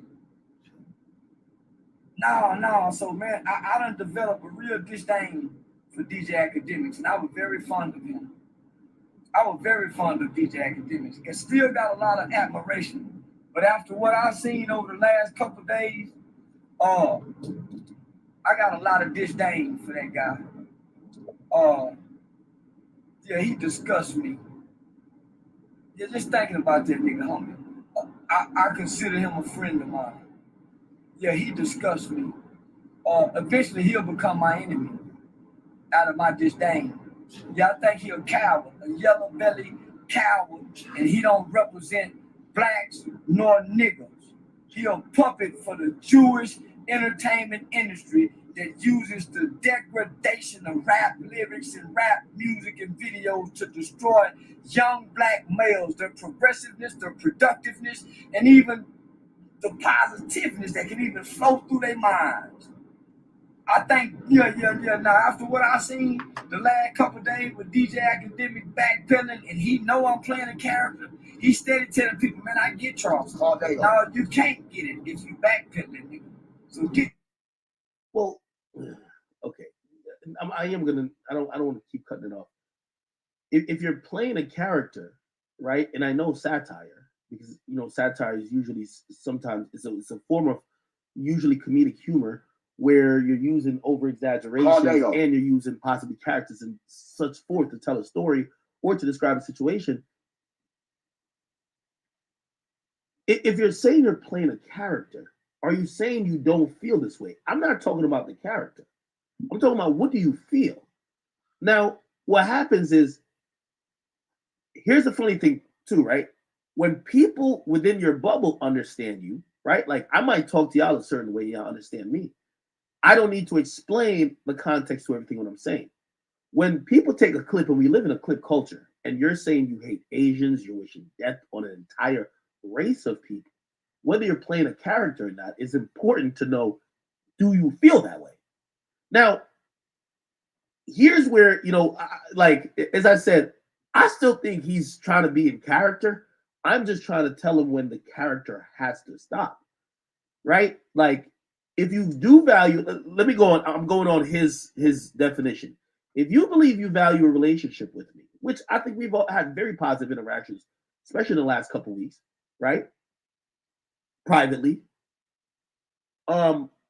you wouldn't expect, or you wouldn't think I'm a coward because I'm not agreeing behind every radical thing you say. First of all, I would need you to agree with everybody I don't like. But that's just one particular person. Like, say I don't like Freddie Gibbs. If you say you like Freddie Gibbs' music, that wouldn't cause a problem with me and you. Now, it's completely different and it's completely amped up when you're saying you don't like a complete race of people. And you're expecting me to say, well, Charleston said it, so I believe it too. No, you can't expect that. So this is where the satire is not really, is it satire or are you trying to say, or are you trying to disguise hate as art? It's very different. Are you trying to disguise real hate as art? I don't know why this is like, academics gonna do what he do. Academics in the position, he got the brand, the cemented in the game as the media platform, bro. This shit don't really take a lot of deep diving on this shit with Charleston White, man. This is what Charleston White be on, bro. Charleston White gonna pop his shit. Do you want to stand next to him and book it or you don't? It ain't do I want to da-da-da-da. Do you want to get the bag or are you willing to risk the outlook of your company for the bag, nigga? Because if you putting it out on your platform as far as, hey, I'm going to book you and pay you, then I'm low-key co-signing this type of stuff. It ain't no I can book you, bring you here, and then, nigga, I don't take fake. People ain't looking at me a certain way. That's just part of the game, bro. If you gonna let a nigga say something on your platform, and it is what it is, even for me, I gotta wear that at times too, whether a nigga said it or not. I'm just doing the interview, but when it's like, hey man, you going at kids, like if you going at grown people gonna look at it a certain way, like, okay, bro, he talking shit to these niggas. Handle that. But when you get into a point where you including everybody and people dying and da-da-da-da, it's like, all right, bro, that's going to take it to another level. When you including people dying, traumatic events like 9/11, you talking about people, babies, and you saying racist things, that takes it to a different level of you just talking about a grown man or talking about somebody who's living and willing and able to respond to you. That's how I feel about that situation. It ain't even really that deep of a dive on it, but Charleston White is going to be entertaining. Academics, he entertaining when he pop his shit. I might do a video on this tomorrow. I ain't gonna lie, because Charleston White, I don't agree with the other shit of the babies, the disrespecting the dead, but that nigga can be entertaining. He will have you laughing at times. And if you listen close enough and if you really, paying attention, he really saying some shit that's the truth. You know what I'm saying? But mixing that with the disrespecting of the kids, I can't rock with that. That's just me. But tell me what y'all think. We got more coming, more videos. Shout out to everybody that's in the chat. Shout out to everybody. You should be subscribed to this motherfucker, man. We got more shit coming, more videos, all that. 1,000 for shit show. Stay on your pivot. Hold on. Y'all niggas better have got your boy to the 200, nigga. If y'all ain't give me the 200, y'all ain't fucking with me.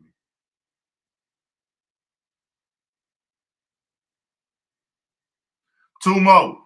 Who ain't hit the like button, nigga?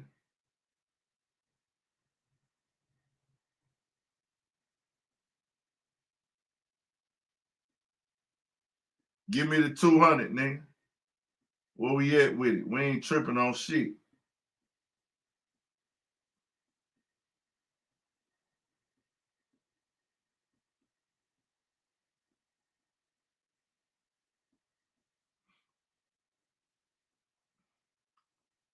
Shout out to Heartbreak Kid. Hey, I did see that nigga Charleston White went to some massage parlors or something.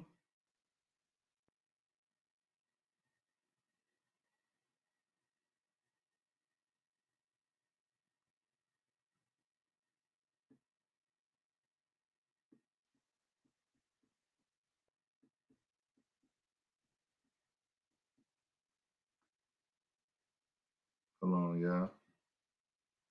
I gotta have the boy on the 200.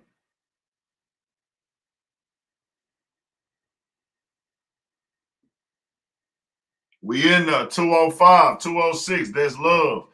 Appreciate y'all most definitely, man. I just want to see what y'all do. I wasn't even tripping. Y'all know I drop shit, whatever.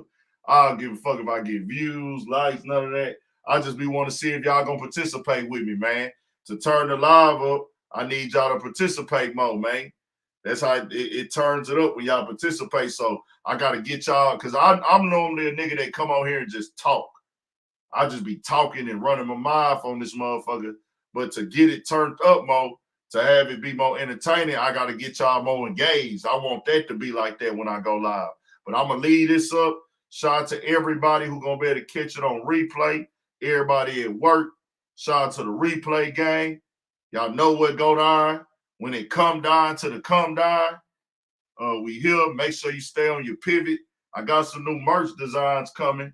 I'm gonna drop them soon. Y'all gonna see me with them on. Tell me what y'all think. You know what I'm saying? I'm gonna really just drop these motherfuckers anyway, because I put one in my story. The niggas was fucking with it. People fucking with it. So that motherfucker coming.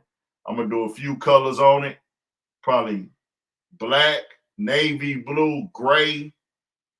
Black, navy blue, and gray on one. Like that kind of like ashy, distressed gray. Then a black with white. Then I'm gonna do black and white. Then I'm gonna do blue and white. Black and white, blue and white. Then that gray. And then I'm gonna come. I ain't gonna do red and white.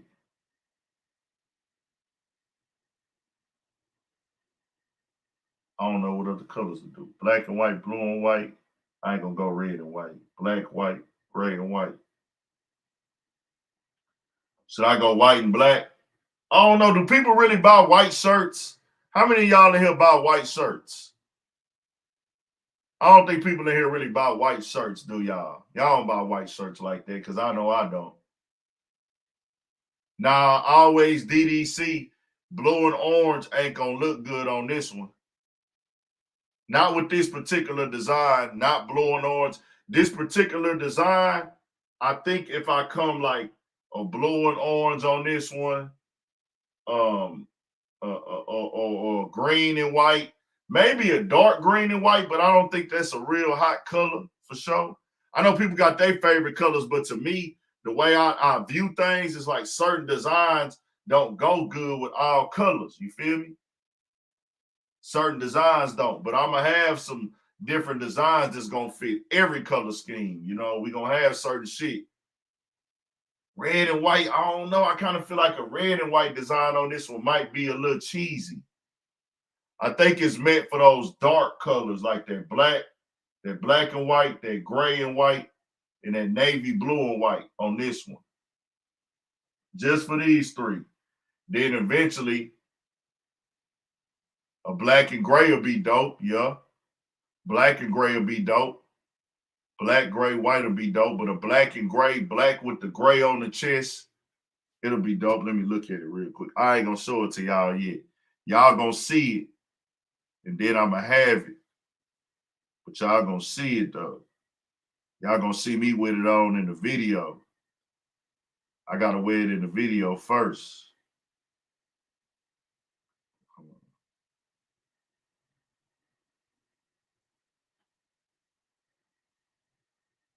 I gotta wear it in the video, and I want to see what y'all natural reaction is to it without me showing y'all.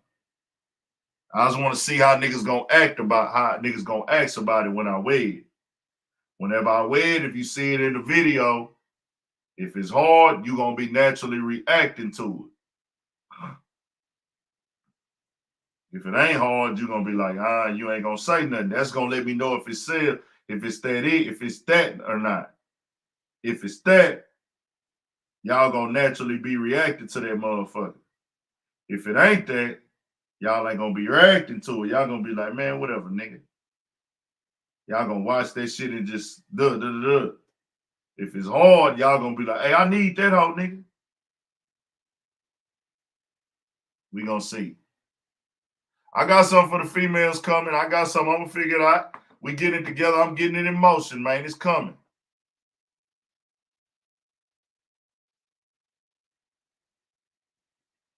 We got it coming. See, I'm gonna be real with y'all. If I don't make you pay for it, you ain't gonna cherish it, man. See, I can give this shit out for free, right?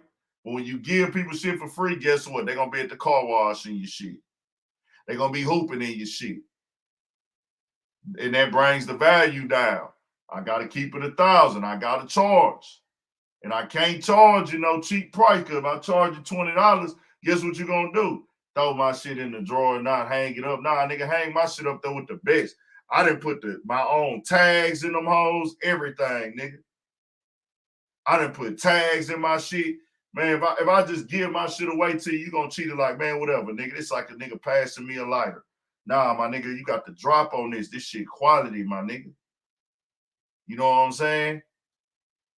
Nigga, you give a nigga a shirt for free, he'll fuck around, be cleaning his rims with your shit. I got to put a price tag on it, nigga. This shit 5 years of grinding behind this brand, man. Long 5 years of grinding behind this brand. So y'all got to tap in and we got it coming. I appreciate y'all. We got more videos, more everything. Subscribe to the channel for shit show. Stay on your pivot, man. 1,000. Appreciate y'all. Hit that like button. Yeah, y'all gotta hang my shit up with y'all good shit. I want y'all to wear my shit with your Air Forces, your Dunks, your J's, your designer, all that shit, man. Wear my shit with your jewelry, your Rollies, your Audemars, all that. Make my shit look good. We out though.